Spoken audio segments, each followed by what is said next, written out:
Solo യാത്രകൾ ഇഷ്ടമുള്ള ആളുകളാണ് നമ്മളിൽ പല ആളുകളും. ചിലരും അത്തരം യാത്രകളൊക്കെ പോയിട്ടുണ്ടാകും. എന്നാൽ 1969 യാത്രയോടുള്ള ഇഷ്ടം മൂലം പത്തേമാരി കയറി അതിസാഹസികമായി ഗൾഫിലേക്ക് എത്തിയ ഒരാളുണ്ട്. പിന്നീട് പ്രവാസിയായി മാറിയ അദ്ദേഹം ഹൗസ് ബോയ് മുതൽ അബുദാബി രാജകുടുംബത്തിൻ്റെ മാനേജർ വരെയുള്ള തസ്തികയിൽ ജോലി ചെയ്തിട്ടുണ്ട്. നീണ്ട 30 വർഷക്കാലം ജോലിയെടുത്ത പ്രവാസിയായി ജീവിച്ച അദ്ദേഹം ഇപ്പോൾ വിശ്രമ ജീവിതത്തിലാണ്. അദ്ദേഹത്തെ നമ്മളൊന്ന് പരിചയപ്പെടേണ്ടതുണ്ട്. തൃശ്ശൂരുകാരനായ ഷെരീഫ് ഇബ്രാഹിം, അദ്ദേഹത്തെ നമുക്കൊന്ന് പരിചയപ്പെടാം.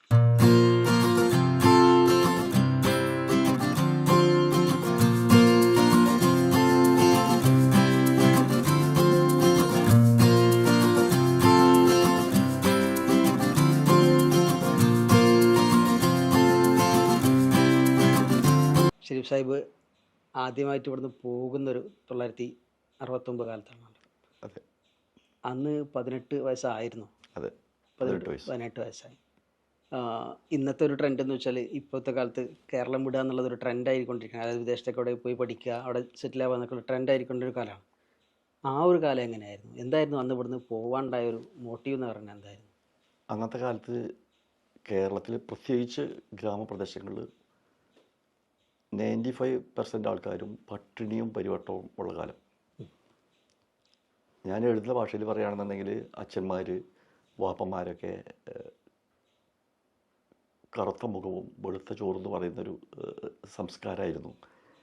അങ്ങനെ ആണ് 99% ആൾക്കാർ നിൽക്കുന്നത്. ഞങ്ങളുടെ ദൈവത്തിനോട് സ്തുതി പറയാം, ഞങ്ങൾക്ക് പിന്നെ അങ്ങനെ ഉണ്ടായിട്ടില്ല. പിന്നെ ഒരു കാര്യം ഉറപ്പാണ്, ഒരു 80 മുതലാണ് ആൾക്കാർക്ക് പോകുന്നതിൻ്റെ ഉദ്ദേശം അവിടെ പോകണം, കുറച്ച് സമ്പാദിക്കണം, ഒരു വീട് വേണം, അല്ലെങ്കിൽ മറ്റുള്ള ഇൻഫ്രാസ്ട്രക്ചറെ പറ്റി ചിന്തിച്ചതൊക്കെ 80 ശേഷമാണ്. ആ കാലത്ത് ഞങ്ങൾ പോണ സമയത്ത് അങ്ങനെ ഒരു ചിന്ത പോലും ഇല്ല. അങ്ങനെ ചെയ്യാൻ പറ്റുമെന്നുള്ളൊരു വിശ്വാസം പോലും ഞങ്ങൾക്കില്ല. പക്ഷേ പൊതുവെ അന്നുണ്ടായത് ചെറുപ്പക്കാരുടെ തള്ളിക്കയറ്റത്തിന് പ്രധാന കാരണം അവൻ്റെ വയറ്, അവൻ്റെ വീട്ടിലത്തെ ആൾക്കാരുടെ വയറ് നിറയ്ക്കാൻ പറ്റുമല്ലോ എന്നുള്ള ഒറ്റ വിചാരം മാത്രമായിരുന്നു. അന്നമായിരുന്നു ഇവിടുന്ന് കടൽ കിടക്കാണ്ടായ കാരണം. പക്ഷേ എന്നെ സംബന്ധിച്ചിടത്തോളം ഇതൊന്നും അല്ല. അപ്പോൾ അന്നും ഇന്നും 74-ാമത്തെ വയസ്സിലും യാത്ര എന്ന് പറയുന്നത് എനിക്ക് ഭയങ്കര ഇഷ്ടമാണ്. അപ്പോൾ ഗൾഫിലേക്ക് പോകുന്നു, അല്ലെങ്കിൽ കോയമ്പത്തൂർ പോകുന്നു, അതല്ലെങ്കിൽ തൃശ്ശൂരേക്ക് പോകുന്നു എന്ന് പറയുമ്പോൾ വാഹനത്തിൽ യാത്ര ചെയ്യാലോ, അല്ലെങ്കിൽ ഈ ഒറ്റ ചിന്ത കൊണ്ട് അതിനുണ്ടാവുന്ന വരും വരായികൾ അല്ലെങ്കിൽ അതിന് ശേഷമുണ്ടാകുന്ന ഭാവി എന്ത് എന്നുള്ളൊരു ചിന്ത എനിക്കുണ്ടായിട്ടില്ല. അതുകൊണ്ട് എനിക്ക് മാനസികമായിട്ട് ഒരു തളർച്ച വന്നില്ല. ശരി, അപ്പോൾ ഇതൊരു അഡ്വഞ്ചർ യാത്ര എന്നുള്ളതാണ് അന്ന് ഷെരീഫ് സാഹിബിനെ സംബന്ധിച്ചിടത്തോളം അല്ലേ ഗൾഫിലേക്ക് കിടക്കാനുണ്ടായ ഒരു കാരണം. തീർച്ചയായിട്ടും. കാരണം ഒരു രാജ്യങ്ങൾ കാണുക, ഒരു ഗ്രാമങ്ങൾ കാണുക, ഒരു അല്ലാത്ത സ്ഥലങ്ങൾ കാണുക, അതിനെപ്പറ്റി പഠിക്കുക, അത് ഇന്നും എനിക്ക് ഏത് നാട്ടിൽ പോയാലും ആ രാജ്യത്തിൻ്റെ ഹിസ്റ്ററി പഠിക്കുക, അതിൻ്റെ ജിയോഗ്രഫിക്കലായിട്ടുള്ള കാര്യങ്ങൾ പഠിക്കും ഭയങ്കര ഇൻട്രസ്റ്റാണ്. അപ്പോൾ ചോദ്യത്തിനിടയിലുള്ളൊരു മറ്റൊരു വശം, ഞാൻ ഇന്നും അന്നും ചിന്തിക്കുന്നൊരു വാക്കുണ്ട്. യാതൊരു മീഡിയാസും ഇല്ലാതിരുന്ന കാലത്ത്, അതായത് പത്രത്തിലൂടെ ആവട്ടെ മറ്റൊരു ഇതിൽ കൂടെ ആവട്ടെ അറിയപ്പെടാതിരുന്നൊരു കാലത്ത്, ഞങ്ങളുടെ ഉപ്പയോ അതുപോലെ അച്ഛന്മാരോ ഒക്കെ എങ്ങനെ ഈ പേർഷ്യ എന്ന് പറയുന്ന അല്ലെങ്കിൽ ഈ ഗൾഫിനെ പറ്റി കേട്ടു, ഇതിനെ പറ്റിയിട്ടായിരുന്നു എനിക്ക് ഒരുപാട് കാലത്ത് ഞാൻ അതിനെ ഇൻവെസ്റ്റിഗേറ്റ് ചെയ്തത്. കാരണം പത്രത്തിൽ കൂടെ അറിയാനുള്ള മാർഗ്ഗമില്ല. ഒരു മറ്റൊരു മീഡിയയിൽ, ഒരു സിനിമയാവട്ടെ മറ്റൊരു മേഖലയിൽ, ഒരു റേഡിയോയിൽ കൂടെ ആവട്ടെ ഇങ്ങനെ പേർഷ്യ എന്ന് കേട്ടുപോയില്ല. പേർഷ്യ മറ്റുള്ള രാജ്യങ്ങളിലേക്ക് എത്തിയിട്ടില്ല. ഞങ്ങളുടെ ഗ്രാമത്തിൽ പോലും ആകെ 4 പേര്, ഒരേ വീട്ടിലെ 4 പേര് മാത്രമാണ് അന്ന് കുവൈത്തിലുണ്ടായത്. അപ്പോൾ പേർഷ്യക്കാർ എന്ന് പറഞ്ഞു കഴിഞ്ഞാൽ ഈ 4 പേര് കുവൈത്തിലുള്ള ആൾക്കാരായിരുന്നു. അത് നല്ലൊരു സ്പാൻ ഉണ്ടായിരുന്നു. എന്ന് വെച്ച് കഴിഞ്ഞാൽ അവർ പോയിട്ട് ഒരു 5-6 കൊല്ലം കഴിഞ്ഞിട്ടാണ് പിന്നെ ഈ ഒഴുക്ക് തുടങ്ങിയിട്ടുള്ളൂ. അതുവരെ ഈ 5-6 അല്ലെങ്കിൽ 10 വർഷത്തേക്ക് വേറെ ആരും പോയിട്ടില്ല. അപ്പോൾ പേർഷ്യ എന്ന് പറഞ്ഞാൽ ശരിക്കും പറഞ്ഞാൽ ഈ കുവൈത്ത് മാത്രമേ ഞാൻ കേട്ടുള്ളൂ. അത് എവിടെയാണ് ഈ കുവൈത്ത്, അല്ലെങ്കിൽ എവിടെയാണ് അന്നത്തെ ട്രൂഷ്യൽ സ്റ്റേറ്റ്സ്, അല്ലെങ്കിൽ എവിടെ, ഇതൊന്നും അറിയില്ല. അപ്പം അതിൽ നിന്ന് എനിക്കൊരു കാര്യം മനസ്സിലായി. പിന്നീട് ഞാൻ അതിനെ പറ്റിയിട്ട് അന്വേഷിച്ചപ്പോൾ അല്ലെങ്കിൽ അതിനെപ്പറ്റി പഠിക്കാൻ ശ്രമിച്ചപ്പോൾ എനിക്ക് മനസ്സിലായ കാര്യം, ഈ ഗൾഫിലെ ഇന്നത്തെ ഗൾഫ്, അന്നത്തെ പേർഷ്യയിലേക്കുള്ള നാവിക സഞ്ചാരം അധികവും വന്നിരുന്നത് ബേപ്പൂര് കോഴിക്കോട് നിന്നും ബേപ്പൂർ. അതുപോലെ ബോംബെ നിന്നാണ്. ഓക്കെ. അതിൽ ബോംബെയിൽ നിന്ന് പോയിട്ടുള്ള അധികവും പരസ്പരം സാധനങ്ങൾ കടത്തുക എന്നുള്ളതായിരുന്നു, മനുഷ്യക്കടത്തല്ലായിരുന്നു. ബേപ്പൂരിൽ നിന്ന് പോയിരിക്കുന്നത് മരപുരുപ്പടികളും അതേപോലെ അത്തരത്തിലുള്ള കാര്യങ്ങളായിരുന്നു. ബേപ്പൂരിൽ നിന്ന് പോയിട്ടുള്ളതിൽ ഞാൻ മനസ്സിലാക്കിയിട്ടുള്ളത് കോഴിക്കോട് വന്നിട്ട് വിവാഹം കഴിച്ചിട്ടുള്ള അറബികൾ. പക്ഷെ ആ അറബികളിൽ ഭൂരിപക്ഷവും യമനികളായിരുന്നു, ഇവിടുത്തെ ആൾക്കാരല്ല. ഇപ്പോഴും യുഎഇക്കാരില്ല, ഇല്ല, ദുബായ്ക്കാരില്ല. ആ സമയത്ത് മൗത്ത് ടു മൗത്തായിട്ട് ഇത് പലരോടും പറഞ്ഞിട്ടുണ്ടാവും, ഇങ്ങനെ ബോട്ട് പോകുന്നു അല്ലെങ്കിൽ ഉരു പോകുന്നു, നിങ്ങളുടെ വല്ല ആൾക്കാരുടെയും കൊണ്ടുപോയിക്കൊള്ളാം. അപ്പോൾ ഈ കൊണ്ടുപോകുന്നവർ ഫോർ എക്സാമ്പിൾ 100 രൂപയാണ് ചോദിക്കുന്നതെന്ന് വിചാരിച്ചോളൂ. അതിൻ്റെ ഏജൻറ്റ് അത് 150 മറ്റൊരു വാങ്ങുന്നു, അവൻ വേറെ ആളുണ്ടാക്കുന്നു 200 വാങ്ങുന്നു. അങ്ങനെ അങ്ങനെ അങ്ങനെ ആൾക്കാർ ഒഴുക്ക് കാണുന്തോറും ഈ ഇതിന് ആൾക്കാർ കൂടുമ്പോഴാണല്ലോ വില കൂടുന്നത്. അങ്ങനെയാണ് ഈ സംഭവം ഉണ്ടായിട്ടുള്ളതാണ് ഞാൻ പിന്നീട് മനസ്സിലാക്കിയത്. ഷെരീഫ് സാഹിബ് ബേപ്പൂരിൽ നിന്നാണ് പോകുന്നത്? അല്ല, ഞാൻ കോഴിക്കോട്, ഞാൻ പോയത് ബോംബെയിൽ നിന്നാണ് പോകുന്നത്. അന്ന് ഏകദേശം എത്ര കാശ് കൊടുത്തിട്ടുണ്ടാവും? 450 ഏകദേശം എല്ലാ കറക്റ്റ് എമൗണ്ട്. ഞാൻ ഇവിടുത്തെ ഡ്രാഫ്റ്റ് കൊണ്ടുപോയിട്ടുള്ളത്. ഡ്രാഫ്റ്റായിട്ടാണ് കൊണ്ടുപോകുന്നത്? ഡ്രാഫ്റ്റാണ് കൊണ്ടുപോയത്. കാരണം അന്ന് ഞാൻ ഈ ഇന്നത്തെക്കാളും ശാരീരികമായിട്ട് ക്ഷീണമുള്ള കാലമായിരുന്നു, ഫിസിക്കലി അല്ല, ഐ മീൻ തീരെ വയ്യാത്തൊരു കാലം. ആ സമയത്ത് എൻ്റെ ഉപ്പയാണ് ഈ ഡ്രാഫ്റ്റ് എടുത്തത്. അപ്പോൾ ഇവർ കമ്മ്യൂണിക്കേഷൻ കംപ്ലീറ്റ് ഉപ്പയും ആ വ്യക്തിയുമാണ്. ഹമീദ് എന്നാണ് ആ ഏജൻറ്റിൻ്റെ പേര്. അദ്ദേഹത്തിന് ബോംബെയിൽ ശുക്ലാജി സ്ട്രീറ്റ് അവിടെ ഒരു ചെറിയ പെട്ടിക്കടയാണ്, അവിടെ ചെന്നിട്ട് ഞാൻ പോയിരുന്നു. അപ്പോൾ അദ്ദേഹമാണ് ഇതിൻ്റെ ഒരു ഏജൻറ്റ്. ഏജൻറ്റ് ബാക്കിലെ ഏജൻ്റ് ആണോ നമുക്കറിയില്ല, ഏജൻറ്റ്. ഇത് ഉപ്പാടെ നെക്സ്റ്റ് അദ്ദേഹമാണ്. അപ്പോൾ എൻ്റെ കയ്യിൽ തന്നത് 450 രൂപയുടെ ഡ്രാഫ്റ്റാണ്. അന്ന് 450 രൂപക്ക് എന്ത് കിട്ടും നാട്ടിൽ? എൻ്റെ ഓർമ്മ ശരിയാണെങ്കിൽ, എനിക്ക് കറക്റ്റായിട്ട് അറിയില്ല, കാരണം സ്വർണത്തിൻ്റെ വിലയ്ക്ക് എനിക്ക് ഒരു പവൻ സ്വർണ്ണമൊക്കെ അരപ്പവനോ ഒരു പവനൊക്കെ കിട്ടുമെന്ന് തോന്നുന്നു. ഒരു പവൻ എന്തെങ്കിലും കിട്ടണം. ഓക്കെ. ഇപ്പോൾ ഈ പറഞ്ഞ പോലെ കേരളത്തിൽ നിന്ന് പലരും പല കാര്യങ്ങൾക്കായിട്ടാണ് അവിടെ പല സ്വപ്നങ്ങളായിട്ടാണ് പോകുന്നത്. അതിൽ യാത്ര തന്നെ സ്വപ്നമാക്കി പോയ ഒരാളാണ്. അതെ. ആ യാത്ര, ഉരുവിലുള്ള അല്ലെങ്കിൽ പത്തേമാരിയിലുള്ള ആ യാത്ര, എന്താണ് ആ യാത്രയെക്കുറിച്ച് പറയാം? പത്തേമാരി യാത്ര പറയുന്നതിൻ്റെ കുറച്ച് മുന്നേട്ട് ഞാൻ ഇവിടുന്ന് സ്റ്റാർട്ട് ചെയ്തത് പറയാം. അത് വിശദീകരിച്ച് പറയല്ല. അതായത് ഈ പൂവോളം അല്ലെങ്കിൽ ഇങ്ങനെ എന്നുള്ള ഒരു ഡിസ്കഷൻ വീട്ടിലുണ്ടായിട്ടില്ല. ഇല്ല. അതുകൊണ്ട് ഒരുപാട് ഗുണങ്ങളുണ്ടായിട്ടുണ്ട്. ഉമ്മാക്ക് എൻ്റെ മകൻ എന്നെ പോകുകയാണല്ലോ എന്നുള്ളൊരു വിഷമമില്ല. അതില്ല. എവിടെയാണ് ഈ സ്ഥലം എന്നുള്ളത് അറിയുന്നില്ലല്ലോ. തൃശ്ശൂർ പോകുകയാണോ അല്ലെങ്കിൽ അതൊന്നും, അല്ലെങ്കിൽ അങ്ങനെ ഒന്നും അറിയുന്നില്ല. ഒരു കാര്യം. അതെ. എനിക്കാണെങ്കിൽ എന്തോ ഒരു സന്തോഷമാണ് വരുന്നത് യാത്രയുടെ. ആ സമയത്ത് ഇതിൻ്റെ എല്ലാത്തിൻ്റെയും ഫൈനൽ ഡിസിഷൻ എടുക്കുന്നത് ഉപ്പയാണ്. അപ്പോൾ ഉപ്പ പറയുന്നു മറ്റന്നാൾ പോകുന്നു. അപ്പോൾ അങ്ങനെ, അപ്പോൾ ഓരോ ദിവസം പോകുന്നത് കേൾക്കുമ്പോൾ സന്തോഷമുണ്ട്. അങ്ങനെ ഉപ്പ കാലത്ത് കാട്ടൂരിന്ന് ബസ് കയറിയും ഒക്കെ ആയിട്ട് മട്ടാഞ്ചേരിയിലേക്ക് എത്തുന്നു. അവിടെ നിന്നാണ് ഈ ട്രെയിൻ സ്റ്റാർട്ട് ചെയ്തത്. മട്ടാഞ്ചേരി വാർഫ്, പഴയ റെയിൽവേ ലൈൻ, പണ്ടുണ്ടായിരുന്ന എയർപോർട്ടിൻ്റെ വെല്ലിംഗ്ടൺ ഐലൻഡ്, അവിടെയാണ് സ്റ്റാർട്ട്. അന്നുള്ള ട്രെയിനിൽ മോസ്റ്റ് ട്രെയിനും ഗുഡ്സ് ട്രെയിനുകളാണ്. അത് ഞങ്ങൾക്ക് നിയറസ്റ്റ് റെയിൽവേ സ്റ്റേഷൻ ഇരിങ്ങാലക്കുട എന്നാണ് റെയിൽവേ സ്റ്റേഷൻ്റെ പേര്. അത് കല്ലേറ്റുകരയിലാണ്. അപ്പോൾ ഉപ്പ കാലത്ത് പോയിട്ട്, അപ്പോൾ അന്ന് ഉച്ചരിച്ചിട്ടാണ് ഞങ്ങൾ പോകേണ്ടതെന്ന് ഞങ്ങൾക്കറിയാം. പക്ഷെ യാതൊരു ദുഃഖവും ഇല്ല, സന്തോഷമാണ്. ഈ സന്തോഷം വീട്ടിൽ നിന്ന് രക്ഷപ്പെടാനുള്ള സന്തോഷമല്ല, അങ്ങനെ ഒരു അവസ്ഥയല്ല. അങ്ങനെ ഉപ്പ വന്നിട്ട് ആ തീവണ്ടിയിൽ വരുന്നു. തീവണ്ടി വരുമ്പോൾ, തീവണ്ടി തന്നെയാണ് പറയണം, കരിവണ്ടി. ഉപ്പ ഇറങ്ങുന്നു, ഞാനിതിൽ കയറുന്നു. അല്ലാതെ റിസർവേഷൻ ഇല്ല. അങ്ങനെ 40 മണിക്കൂർ ശേഷമാണ് ദാദറിലേക്ക് എത്തുക. ദാദർ അത് ആർക്കോടം വഴിക്കാണ് പോവുക. അവിടെ ഇറങ്ങിയിട്ട് അപ്പോൾ എൻ്റെ കയ്യിൽ ഈ ഹമീദ്ക്കാടെ അഡ്രസ്സ് ഉണ്ട്. ഓരോരുത്തരോടും ചോദിക്കുന്നു എവിടെയാണ് ഹമീദ്ക്കാടെ വീട്. അങ്ങനെ ചോദിച്ച് ഹമീദ്ക്കാടെ അടുത്തെത്തുന്നു. അവിടെയാണ് ഞാൻ പിന്നെ ഒരു 21ഓളം ദിവസം ബോംബെയിൽ താമസിക്കുന്നു. ശരിക്കും ഇവിടുന്ന് പുറപ്പെടുമ്പോൾ ഉപ്പാക്ക് മാത്രമേ അത് പേർഷ്യക്കാണ് പോകുന്നുള്ളൊരു ധാരണ ഉണ്ടായിരുന്നു. അറിയുള്ളൂ. ഉമ്മാക്ക് അറിയില്ല. അറിയില്ല. അങ്ങനെ അദ്ദേഹം അവിടെ താമസിക്കുന്നു. അപ്പോൾ ഞങ്ങൾ തമ്മിൽ ഒരുപാട് ഏജ് ബാറുള്ളത് കൊണ്ടും കാർന്നവരൊക്കെയാണല്ലോ ആര് ഈ ഹമീദിക്കൊക്കെ. അപ്പോൾ ശരിയായ ഒരു സംഭവം ചോദിക്കാനോ തമാശകൾ പറയാനോ അല്ലെങ്കിൽ ഒന്നും അറിയുന്നില്ല. പക്ഷേ ആ 21 ദിവസത്തിനിടയിലും ഒരു പോകുന്നുണ്ടെന്നുള്ളത് ഞങ്ങൾക്കറിയാം. ഈ ദിവസങ്ങളിലൊക്കെ ഒരു വേറെ പോകുന്നുണ്ട്. ഡെയിലി പോകുന്നുണ്ട്. പക്ഷേ ഞങ്ങളെക്കാൾ കൂടുതൽ കാശ് കൊടുക്കുന്നവരെയോ അല്ലെങ്കിൽ എമർജൻസി ഉള്ളവരെയോ കയറ്റി ഉണ്ടാവണം. ഡെയിലി പോകുന്നുണ്ട്. അങ്ങനെ ഓരോ ദിവസം പറയും. അപ്പോൾ ഞങ്ങൾ ചീരാക്കഞ്ഞിയൊക്കെ കുടിച്ചിട്ടാണ് ഭക്ഷണത്തിനൊക്കെ ഭയങ്കര പൈസ ഇല്ലാത്ത വിഷമിക്കുന്നു. ഭക്ഷണമൊക്കെ നമ്മുടെ കയ്യിൽ നിന്ന് തന്നെ എടുത്ത് കഴിക്കണം. താമസിക്കുന്ന എനിക്ക് ഇന്നും ഓർമ്മയാണ്, ഒരു ചെറിയ ഒരു ഷോപ്പ് പുതുക്കി പണിയുന്നുണ്ടായിരുന്നു. അപ്പോൾ അതിന് മുകൾ ഭാഗം പൊളിച്ചിട്ടിരിക്കുന്നു. അവിടെ ഒരു പ്ലൈവുഡ് കിടന്നിട്ട് അതിൻ്റെ മുകളിലാണ് കിടന്നുറങ്ങുന്നത്. അങ്ങനെ ഒരു ദിവസം കൺഫേംഡ് പറഞ്ഞു. അപ്പം ഞങ്ങൾ നേരം പോകാനായിട്ട് പുറത്തൊക്കെ ഒന്ന് ഇറങ്ങി നടക്കുന്നതിന് പകരം അവർ പറഞ്ഞു ഇന്ന് ഒരിക്കലും പോകരുത്, ഇന്ന് ഒരു പോകുന്നുണ്ട്. അങ്ങനെ ഞങ്ങൾ അവിടെ ഫിയറ്റ് കാറുകളാണല്ലോ ടാക്സി. അങ്ങനെ ഞങ്ങളുടെ കൂടെ ഏതോ ഒരാൾ വേറെയുണ്ട്. മോസ്റ്റ് പ്രോബബ്ലി അത് ഏജൻറ്റ് ഈ അമീദിക്കല്ലാത്ത. അപ്പോൾ അവരുടെ കയ്യിൽ ഞങ്ങളെ ഹാൻഡ് ഓവർ ചെയ്യണം. അങ്ങനെ ഞങ്ങൾ ഇങ്ങനെ ഓടി വണ്ടി.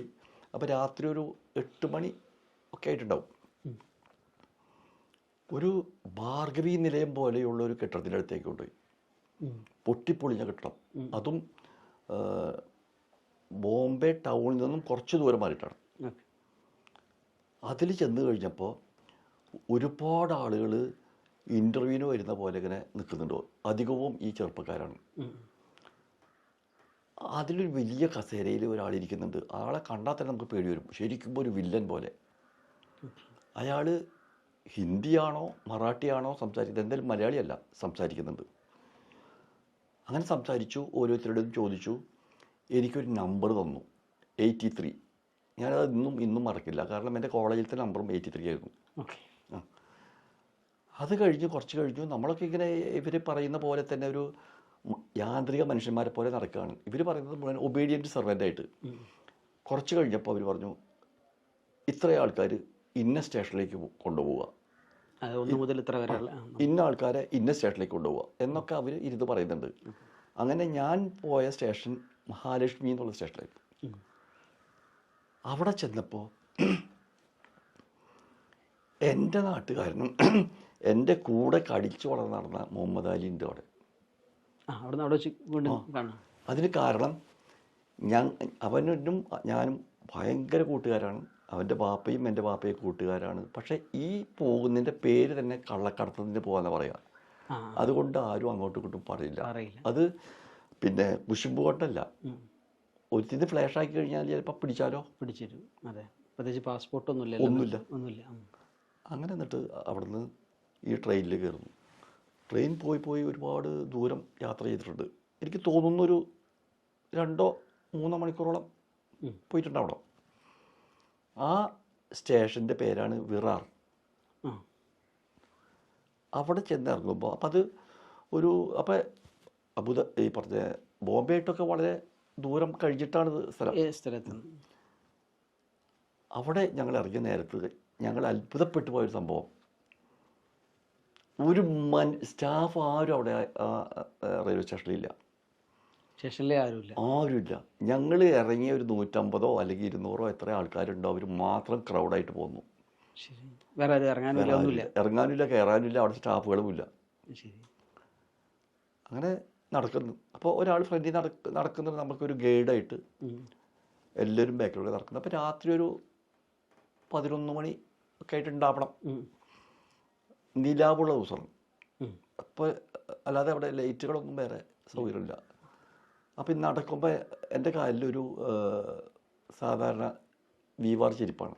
അപ്പോൾ അത് ഇട്ട് നടന്നപ്പോൾ എനിക്ക് ഏകദേശം മനസ്സിലായി ഇതൊരു ചതുപ്പ് നിലം പോലെയുള്ള സ്ഥലം. അപ്പോൾ കുറച്ചും കൂടെ അങ്ങ് പോയപ്പോൾ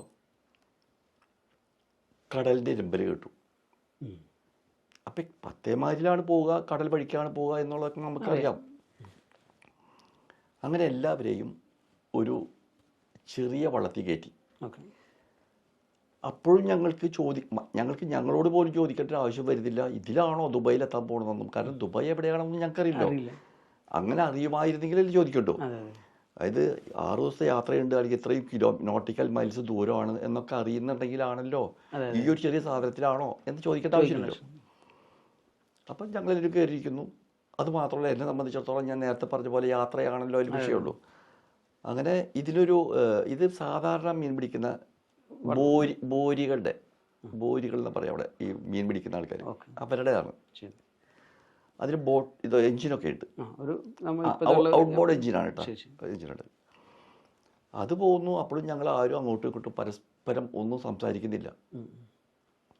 വ്യത്യസ്തമായ വികാരങ്ങളാണ് എല്ലാവർക്കും.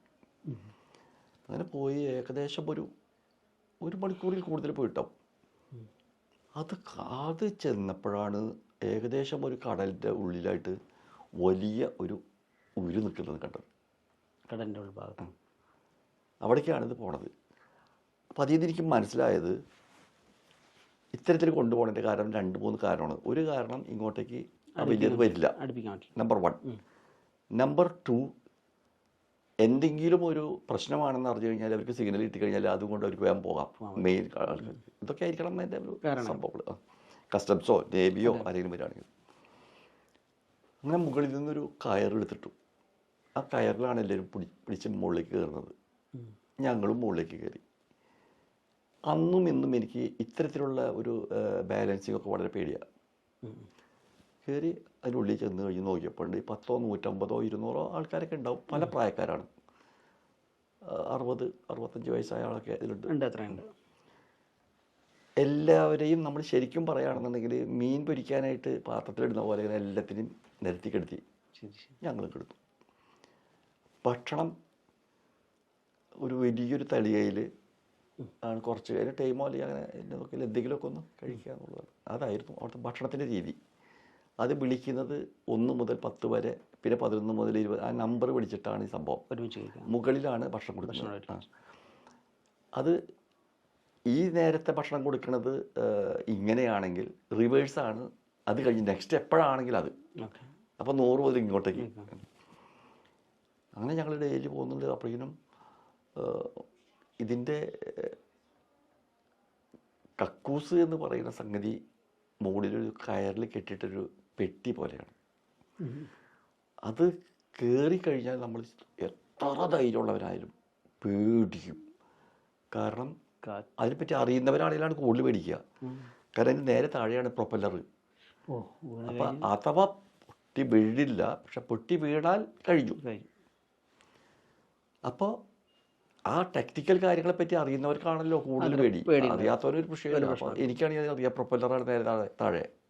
പേടി കൂടി 7 ദിവസവും ഞാൻ പറയാതെ തന്നെ മനസ്സിലാവുന്നുണ്ടാവും. അങ്ങനെ എന്നിട്ട് തിരിച്ചു വരുന്നു. ഞങ്ങൾ 3 പേരും എപ്പോഴും കൂട്ടുകാരായിട്ട് ഇതിൻ്റെ മുകളിൽ ഇടയ്ക്ക് ഇവരുടെ കണ്ണ് വെട്ടിച്ചിട്ടും സമ്മതം ചോദിച്ചിട്ടൊക്കെ മുകളിൽ ചെന്നിരിക്കും. അല്ലാണ്ട് നേരം പോണ്ടേ, വേറെ യാതൊന്നുമില്ലല്ലോ. അപ്പം എൻ്റെ കയ്യിൽ ഉമ്മ കുറച്ച് അവല് തന്നേൽപ്പിച്ചിട്ടുണ്ട് ഇക്കാക്ക് കൊടുക്കാനായിട്ട്. പിന്നെ ഒരു കള്ളിമുണ്ടുണ്ട്, പിന്നെ ഒരു ഷർട്ടും ഒരു പാൻറ്റും, ഇത് മാത്രമേ ഉള്ളൂ. അങ്ങനെ ഒരു 5-ാമത്തെ ദിവസം ഞങ്ങൾ അറിയുന്നു ഇന്നടുക്കും. അപ്പോൾ ഞങ്ങൾക്ക് സന്തോഷമായി. സ്റ്റാഫ് വിവരം തന്നാണ് അടുക്കാറായിട്ട്. അപ്പോൾ പിന്നെ ഞങ്ങളുടെ മനസ്സ്, അല്ലെങ്കിൽ എൻ്റെ മനസ്സ് ഒക്കെ മാറിയത് എന്താണെന്ന് വെച്ച് കഴിഞ്ഞാൽ ഇക്കാനെ കാണാമല്ലോ. കാരണം അവിടെ ഉണ്ട്, 1.5 കൊല്ലം മുമ്പ് ഉണ്ട് അവിടെ. അതായിരുന്നു എൻ്റെ മനസ്സിലുള്ള ഏതൊരു മോഹം. അങ്ങനെ അത് കഴിഞ്ഞപ്പോൾ കുറച്ച് കഴിഞ്ഞപ്പോൾ അവർ പറഞ്ഞു, മോളിൽ നിന്ന് താഴേക്ക് ഇറങ്ങി വാ, ഇതവിടെ ഇറാൻ നേവി കറങ്ങുന്നുണ്ട്. ഇങ്ങനെ ഈ പറയണതും, കാരണം നേവിഗേഷൻ സിസ്റ്റം അവരെ ഇതിലൊന്നുമില്ല, കോമ്പസ് ഉണ്ടാവുമോ എന്നുള്ളത് സംശയമാണ്. ഉദ്ദേശം വെച്ചിട്ടാണ് ഈ പോണതൊക്കെ. അപ്പോൾ ഇവർ പറഞ്ഞത് നേരാവാം, പേടിപ്പിക്കാൻ പറഞ്ഞതാവാം, അല്ലെങ്കിൽ ഒരാൾ പറഞ്ഞ അടുത്ത ആളോടേക്ക് പറയുമ്പോൾ അങ്ങനെ കൂട്ടി പറഞ്ഞതാവാം. എന്താണെങ്കിലും ഞങ്ങളവിടെ താഴേക്ക് ഇറങ്ങി. പോകുന്നതിനിടയിൽ ഒരു മരണത്തെ മുന്നിൽ കണ്ടു എന്ന് പറയാവുന്നൊരു വിഷയം പോയതിൻ്റെ അന്നെൻ്റെ പിറ്റേന്ന് ഈ ഒരു സെൻറ്റർ ബാറുള്ള നല്ല കമ്പിയായിട്ട് കെട്ടിയിട്ടുണ്ട്. നല്ലൊരു, എനിക്ക് തോന്നുന്നത് ഒരു 32 mm ഒക്കെ കമ്പി ആയിരിക്കണം 3 കെട്ടിയിട്ടുണ്ട്. അപ്പോൾ അതുകൊണ്ട് പൊട്ടിപ്പൊളിഞ്ഞ് പോകാനുള്ള എളുപ്പമുള്ളതല്ല, അത്രയ്ക്കും നല്ല സ്ട്രോങ് ആണ്. എന്നിട്ട് പോലും ഇത് ആടി ആടി വെള്ളം ഉള്ളിലേക്ക് വന്നു തുടങ്ങി. ഇതിൻ്റെ ഒരയുന്നതിൻ്റെ ഒരു ശബ്ദം പേടിപ്പിക്കുന്ന ശബ്ദം വന്നു. അന്നൊക്കെ ഞങ്ങൾ തോന്നുമ്പോൾ ശല്യമായിരുന്ന കാലത്ത് പോലും അള്ളാഹിനോട് ദിക്ർ ചൊല്ലി തുടങ്ങി. രാമനാമം ചെല്ലുന്നു, ആൾക്കാർ ആകെ വിഷമിക്കുന്നു. അങ്ങനത്തെ ഒരു രംഗമുണ്ടായിരുന്നു. എനിക്ക് തോന്നുന്നത് മാക്സിമം 2 അല്ലെങ്കിൽ 3 മണിക്കൂറേ അത് ഉണ്ടായിട്ടുള്ളൂ. പക്ഷെ ഇന്നത് ആലോചിക്കുമ്പോൾ ഒരു 3 യുഗം മാതിരി തോന്നുന്നുണ്ട്. പിന്നെ അത് കള്ളശാന്തം. 6-ൻ്റെ അന്ന് ഞങ്ങളോട് പറഞ്ഞു, ഇന്ന് എല്ലാവരും ഇറങ്ങും, ഇന്ന് അടുക്കും. അപ്പോൾ അന്ന് ഞാൻ ഒരു ക്ഷീണം കൊണ്ട് ഇങ്ങനെ ഒന്ന് മയങ്ങിപ്പോയി. രാത്രി ഒരു 11 മണി ഒക്കെ ആയിട്ടാവും. പിന്നെ നോക്കുമ്പോൾ കാണുന്നത് എൻ്റെ ഇരിയത്തുള്ള ഈ മുഹമ്മദ് അലി ഒഴിച്ച് ബാക്കി എല്ലാവരും അറിയിരിക്കുന്നു. ഞങ്ങൾ 2 പേരും ബാക്കിയുള്ളൂ. അന്ന് ആ ഉറക്കം ഒന്നും കൂടി ഉറങ്ങായിരുന്നെങ്കിൽ ഇന്ന് ഇവിടെ ഇരുന്ന് സംസാരിക്കേണ്ടി വരില്ല. അവരെടുത്ത് കടലിലേക്ക് എടുത്തിടും. കാരണം എത്രയും പെട്ടെന്ന് ആൾക്കാരെ അവിടെ ഡംപ് ചെയ്തിട്ട് വേണം അവർക്ക് തിരിച്ചു പോകാൻ. അപ്പോൾ അവരിറങ്ങിയെന്നും പറഞ്ഞ റിപ്പോർട്ടൊന്നും അവർക്ക് വേണ്ട. 10 മാരി അവിടെ ഇറക്കി അതിൻ്റെ കാശ് ഇവരോട് വാങ്ങുന്നു. അല്ലെങ്കിൽ അവർക്ക് പിന്നെ അവിടെ നിൽക്കാൻ പറ്റില്ല. അൽഹംദുലില്ലാ അത് അവിടെ ഇറങ്ങി താഴേക്ക് ചാടണം. അപ്പോൾ അത് ചാടുന്നതും ഇതുപോലൊരു വഞ്ചി അവിടെ വരും. 1 അല്ലെങ്കിൽ 2 3 വഞ്ചികൾ, ബോട്ടുള്ള വഞ്ചികൾ അവിടെ ഹോർഫുഖാനിൽ നിന്ന് അതിലേക്ക് ഇറങ്ങിയപ്പോൾ എൻ്റെ കാല് പൊട്ടി, ചെരുപ്പും പൊട്ടി. അവരൊരു പടിയുണ്ട്, പടിമേൽ തട്ടിയിട്ടാണ് പൊട്ടിയത്. നടക്കാൻ ബുദ്ധിമുട്ടായി. നല്ല മഞ്ഞുള്ള കാലമായിരുന്നു. അപ്പം നല്ല വേദന. അപ്പം നീന്തേണ്ടി വന്നില്ല. പക്ഷേ ഏകദേശം അരയോളം അരപ്പൊപ്പം വെള്ളത്തിലാണ് ഉടനെ പിന്നെ ഇറക്കുന്നത്. അവിടെ നിന്ന് നടന്ന് ഞങ്ങൾ അപ്പോൾ നേരത്തെ പറഞ്ഞ പോലെ നിലാവുണ്ട്, സ്ട്രീറ്റ് ലൈറ്റുകളൊന്നുമില്ല. വീടുകളിലൊക്കെ കറണ്ട് ഉണ്ടോ തന്നെ അറിയില്ല. അങ്ങനെ വീടുകളൊക്കെ വളരെ ദൂരങ്ങളായിട്ടാണ്. അപ്പം ഞങ്ങളിങ്ങനെ നടന്നപ്പോൾ ഞങ്ങൾ ലാസ്റ്റ് ഇറങ്ങിയവരാണല്ലോ. അപ്പം ഞങ്ങൾ 4 പേര്, ഞാൻ, മുഹമ്മദ് അലി, ബാവ, ഫ്രാൻസിസ്, ഞങ്ങൾ 4 പേരും കുറേ നടക്കുമ്പോൾ കാണാൻ ഞങ്ങളുടെ ലോഞ്ചിൽ വന്നിട്ടുള്ള ആൾക്കാർ ഈച്ചതർ പരിചയപ്പെട്ടിട്ടില്ല. പക്ഷെ ഞങ്ങളുടെ ലോഞ്ചിലുള്ള ആൾക്കാരാണ്. അവർ കുറച്ചൊരു ഗ്യാങ് അപ്പുറത്ത് നിൽക്കുന്നുണ്ടാവും. അവരെ മുമ്പിൽ കൂടെ ഞങ്ങൾ നടക്കും. ഞങ്ങൾക്ക് എല്ലാം അറിയാമെന്നുള്ള അവരെ മൈൻഡ് ചെയ്യാണ്ട് നടക്കും. കുറച്ച് ഫ്രണ്ടിലേക്ക് നടന്നു കഴിഞ്ഞാൽ ഞങ്ങൾ അവിടെ നിൽക്കും. എവിടേക്ക് പോകേണ്ടത് ഞങ്ങൾക്ക് അറിയില്ലല്ലോ. അപ്പോൾ ഇവർ ഞങ്ങളുടെ മുന്നിലൂടെ നടക്കും. അങ്ങനെ 2 പ്രാവശ്യം ഈ നൃത്തം കഴിയുമ്പോൾ അവർ ഞങ്ങൾ കമ്പനിയായി, ഞങ്ങൾ ഒന്നിച്ചായി. അങ്ങനെ അവരിൽപ്പെട്ട ഒരാളോട് അപ്പോൾ അന്ന് എനിക്ക് നല്ല ഇവരൊക്കെ മലയാളികൾ തന്നെയാണ്. അതെ, എല്ലാവരും അതെ. ഇത് വല്ല തമിഴ് ഉണ്ടോ സംശയമാണ്, ഉണ്ടാവാം, അറിയില്ല. കാരണം അങ്ങോട്ടും ഇങ്ങോട്ടും വർത്തമാനം പറയില്ല, കുശലാന്വേഷണം ഒന്നുമില്ലല്ലോ.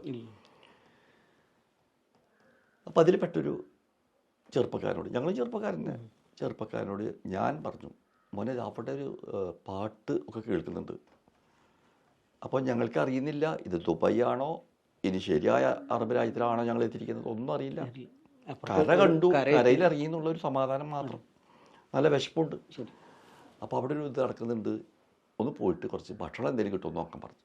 ഇവരെ വിട്ടു. ഇവൻ നേരെ പോയിട്ട് വേഗത്തിൽ കിതച്ച് പേടിച്ച് മടങ്ങി വന്നു. കൂടെ 2 പേരുണ്ടായിരുന്നു. ഒന്നൊരു നിസ്കാരക്കുപ്പായിട്ടൊരു സ്ത്രീ, മറ്റൊന്ന് ഒരു പ്രായമുള്ള ഒരാളും. ഇവൻ തിരിച്ചു വന്നിട്ട് ഞങ്ങളോട് പറഞ്ഞു, അപ്പോൾ കയ്യിലൊന്നുമില്ല, ഭക്ഷണമില്ല, ഒരൊന്നുമില്ല. ഞാനവിടെ ചെന്നപ്പോണ്ട് ഫുൾ ആടിനെ പൊരിച്ചിട്ട് തോക്കും വാളൊക്കെ വെച്ചിട്ട് ആൾക്കാർ ഇങ്ങനെ പാട്ടും ഡാൻസൊക്കെ കണ്ട് പേടിച്ചിട്ടാണ് വന്നിരിക്കുന്നത്. ഈ കൂടെ വന്ന ആളിനോട് ഞങ്ങൾ പറഞ്ഞു, ഞങ്ങൾക്ക് വിശക്കുന്നുണ്ട്. അപ്പോൾ വിശക്കുന്നുണ്ടെന്ന് പറഞ്ഞാൽ മനസ്സിലാക്കാതെ കൈയോട് കാണിച്ച് ആംഗ്യങ്ങൾ കാണിച്ചു. അപ്പോൾ അവരതിനുള്ള എല്ലാ ഇതുകളും പറയുന്നതിനൊപ്പം തന്നെ ഞങ്ങൾക്ക് ഒരു ഭാഷ, ആകെ അറിയുന്നൊരു ഭാഷ പറഞ്ഞു, ദുബായ് ദുബായ് ദുബായ്. അതിൽ പിന്നെ ഏത് ഭാഷയിൽ പറഞ്ഞാലും അറിയാമല്ലോ. അപ്പോൾ ഞാൻ ഇവിടുത്തെ 10 കിതാബ് പഠിച്ചിട്ടുള്ള ആളാണ്. അപ്പോൾ എനിക്ക് അറബി നന്നായിട്ട് അറിയാം എന്നുള്ളൊരു അഹംഭാവം. അപ്പോൾ അവരൊക്കെ എന്നെ അങ്ങോട്ട് പൊന്തിച്ചിട്ട് 10 കിതാബ് പഠിച്ചിട്ടുണ്ട്, അതുകൊണ്ട് അറബിയൊക്കെ അറിയാം. അപ്പോൾ ഞാൻ എൻ്റെ അറബിയിൽ ഞാൻ ഇവരോട് സംസാരിച്ചു. അപ്പോൾ ഈ കൂടെ വന്ന നിസ്കാര കുപ്പായം ഇട്ട് എന്ന് പറയുന്ന സ്ത്രീ അല്ലായിരുന്നു, അതിൽ ചെറുപ്പ പയ്യനാണ്, അവൻ്റെ അറബി വേഷമാണത്. പക്ഷെ ഞങ്ങളതിന് മുമ്പേ ജീവിതത്തിൽ ഞങ്ങൾ ആരും അറബി വേഷം കോസ്റ്റ്യൂം കണ്ടിട്ടില്ലല്ലോ. ഒരു പടത്തിലാവട്ടെ, സിനിമയിലാവട്ടെ, അല്ലെങ്കിൽ വേറെ എവിടെയും കണ്ടിട്ടില്ലല്ലോ, ഒരു പത്രത്തിൽ കണ്ടിട്ടില്ലല്ലോ. അപ്പം ഞാൻ അറബിൽ ഇവനോട് അല്ല പോലു അൽ റാബിയോ ഒക്കെ അടിക്കണം. അപ്പോൾ അവൻ അവിടെ നിന്ന് ഇങ്ങോട്ട് ഇംഗ്ലീഷിൽ 15 റുപ്പീസ്. അതായത് എൻ്റെ ഈ അറബിയൊന്നും അവർക്ക് മനസ്സിലാവില്ല. അങ്ങനെ ഞങ്ങൾ സമ്മതിച്ചു. അപ്പോൾ അന്ന് ലാൻഡ് റോവറിൽ ഫ്രണ്ടിൽ കയറിയിരിക്കണമെങ്കിൽ 15 ഇന്ത്യൻ്റെ രൂപ, ബാക്കിലാണെങ്കിൽ 12 രൂപ. അപ്പോൾ എൻ്റെ കയ്യിൽ കാശ് കുറവായതുകൊണ്ട് ഞാൻ 12 രൂപയ്ക്ക് ഇരുന്നു. അപ്പോൾ നല്ല തടവുണ്ടാവും, പൊടി പാറും ബാക്കിലിരുന്നാൽ. അങ്ങനെ ഇതിങ്ങനെ പോകുന്നതിൻ്റെ സൈഡിൽ കടലിൻ്റെ ശബ്ദവും കടലും കാണാം, നിലാവുണ്ടല്ലോ. റോഡ് ഒന്നും ടാറിങ് ചെയ്തിട്ടുള്ളതല്ല, പഴയകാലം സ്ട്രീറ്റ് ലൈറ്റ് ഒന്നുമില്ല. അങ്ങനെ കുറേ ദൂരം അങ്ങോട്ട് പോയപ്പോൾ വളരെ അകലെ ഒരു കെട്ടിടത്തിൻ്റെ മുകളിൽ ഒരു ലൈറ്റ് നിൽക്കുന്നു. അപ്പം ഞാൻ എരിയത്തിരിക്കുന്നവരുടെയും പറഞ്ഞു, അതെന്താണെന്നറിയോ? അതാണ് പിന്നെ എന്ത് ടവർ, മറ്റേത് ക്ലോക്ക് ടവർ അല്ല, മറ്റേ ലൈറ്റ് ഹൗസ്. അപ്പോൾ അവർക്ക് സന്തോഷമായി, കാരണം എനിക്കെല്ലാം അറിയാമല്ലോ. വണ്ടി അവിടെ കൊണ്ട് നിർത്തി, ഞങ്ങളിറങ്ങി പൈസ കൊടുത്തു. നോക്കുമ്പോൾ അത് ഒരു പള്ളിയുടെ മിനാരായിരുന്നു. ലൈറ്റ് ഹൗസ് അല്ല. എൻ്റെ രണ്ടാമത്തെ അമ്മാവും പോയി. അപ്പം അപ്പം അന്ന് ഞങ്ങളൊക്കെ തോന്നുമ്പോൾ ശല്യാണ്, മുട്ടുമ്പോൾ ശല്യാണ്. അപ്പം ഞങ്ങൾ ഇവരോടൊക്കെ പറഞ്ഞു, മുഹമ്മദ് അലിയാണ്. ഞാൻ പിന്നെയും നിസ്കരിക്കും, മുഹമ്മദ് അലി തീരെ നിസ്കരിക്കാത്ത കാലമായിരുന്നു. പിന്നെ ഉള്ളത് ഫ്രാൻസിസും ബാബയാണ്. അപ്പം ഞങ്ങൾ ആ പള്ളിയുടെ സൈഡിൽ പുറത്ത് തന്നെ കിടന്നു.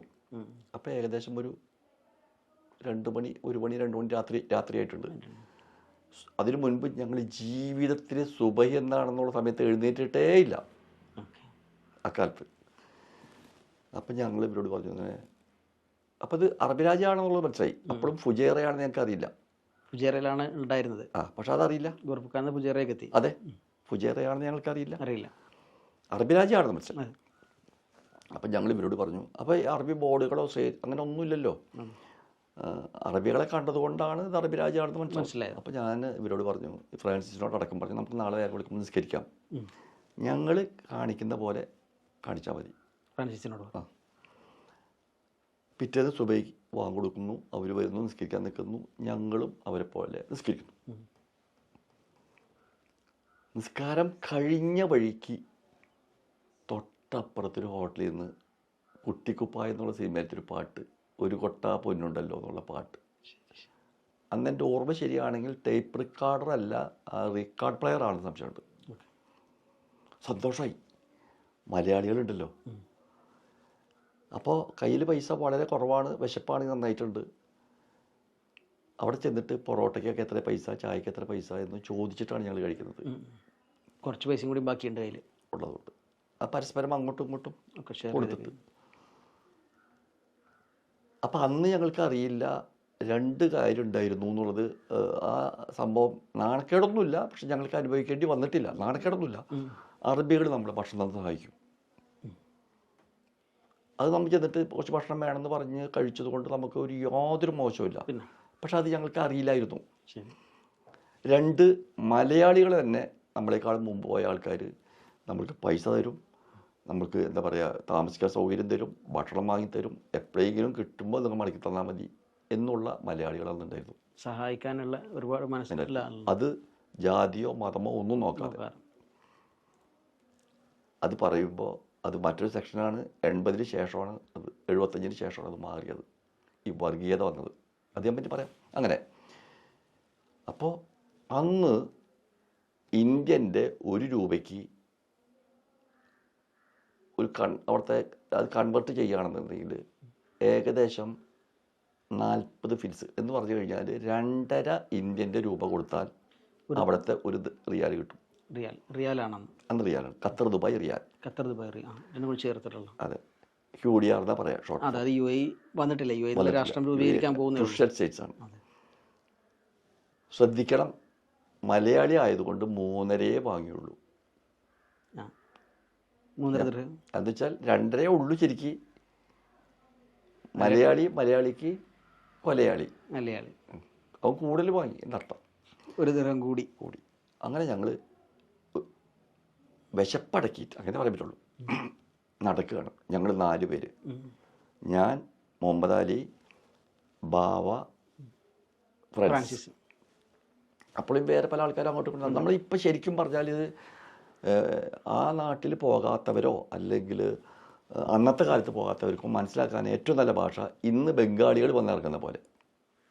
ബസ് സ്റ്റാൻഡ് ഏതെങ്കിലും ബംഗാളികൾ വന്നിറങ്ങിയാൽ എങ്ങനെ നടക്കുക അവർ എന്ന മാതിരി നടക്കുകയാണ് ഞങ്ങൾ. അപ്പോൾ മറ്റേ ആൾക്കാർ അവിടെ ഇവിടെയൊക്കെ നടക്കുന്നുണ്ട്. ഈ ലോഞ്ചിൽ വന്നവർ തന്നെ അവരിൽ ചിലവർക്ക് ജോലി അപ്പം തന്നെ കൊടുക്കുന്നുണ്ട്. അറബികൾ വിളിച്ചുകൊണ്ടിട്ട് ജോലിക്ക് കൊടുക്കുന്നുണ്ട്. അങ്ങനെ നിൽക്കുമ്പോൾ ഞങ്ങൾക്ക് അപ്പോഴും ഞങ്ങൾക്ക് അറിയുന്നില്ല ഇത് ഫുജൈറയാണെന്ന് ഞങ്ങൾക്ക് മനസ്സിലായി.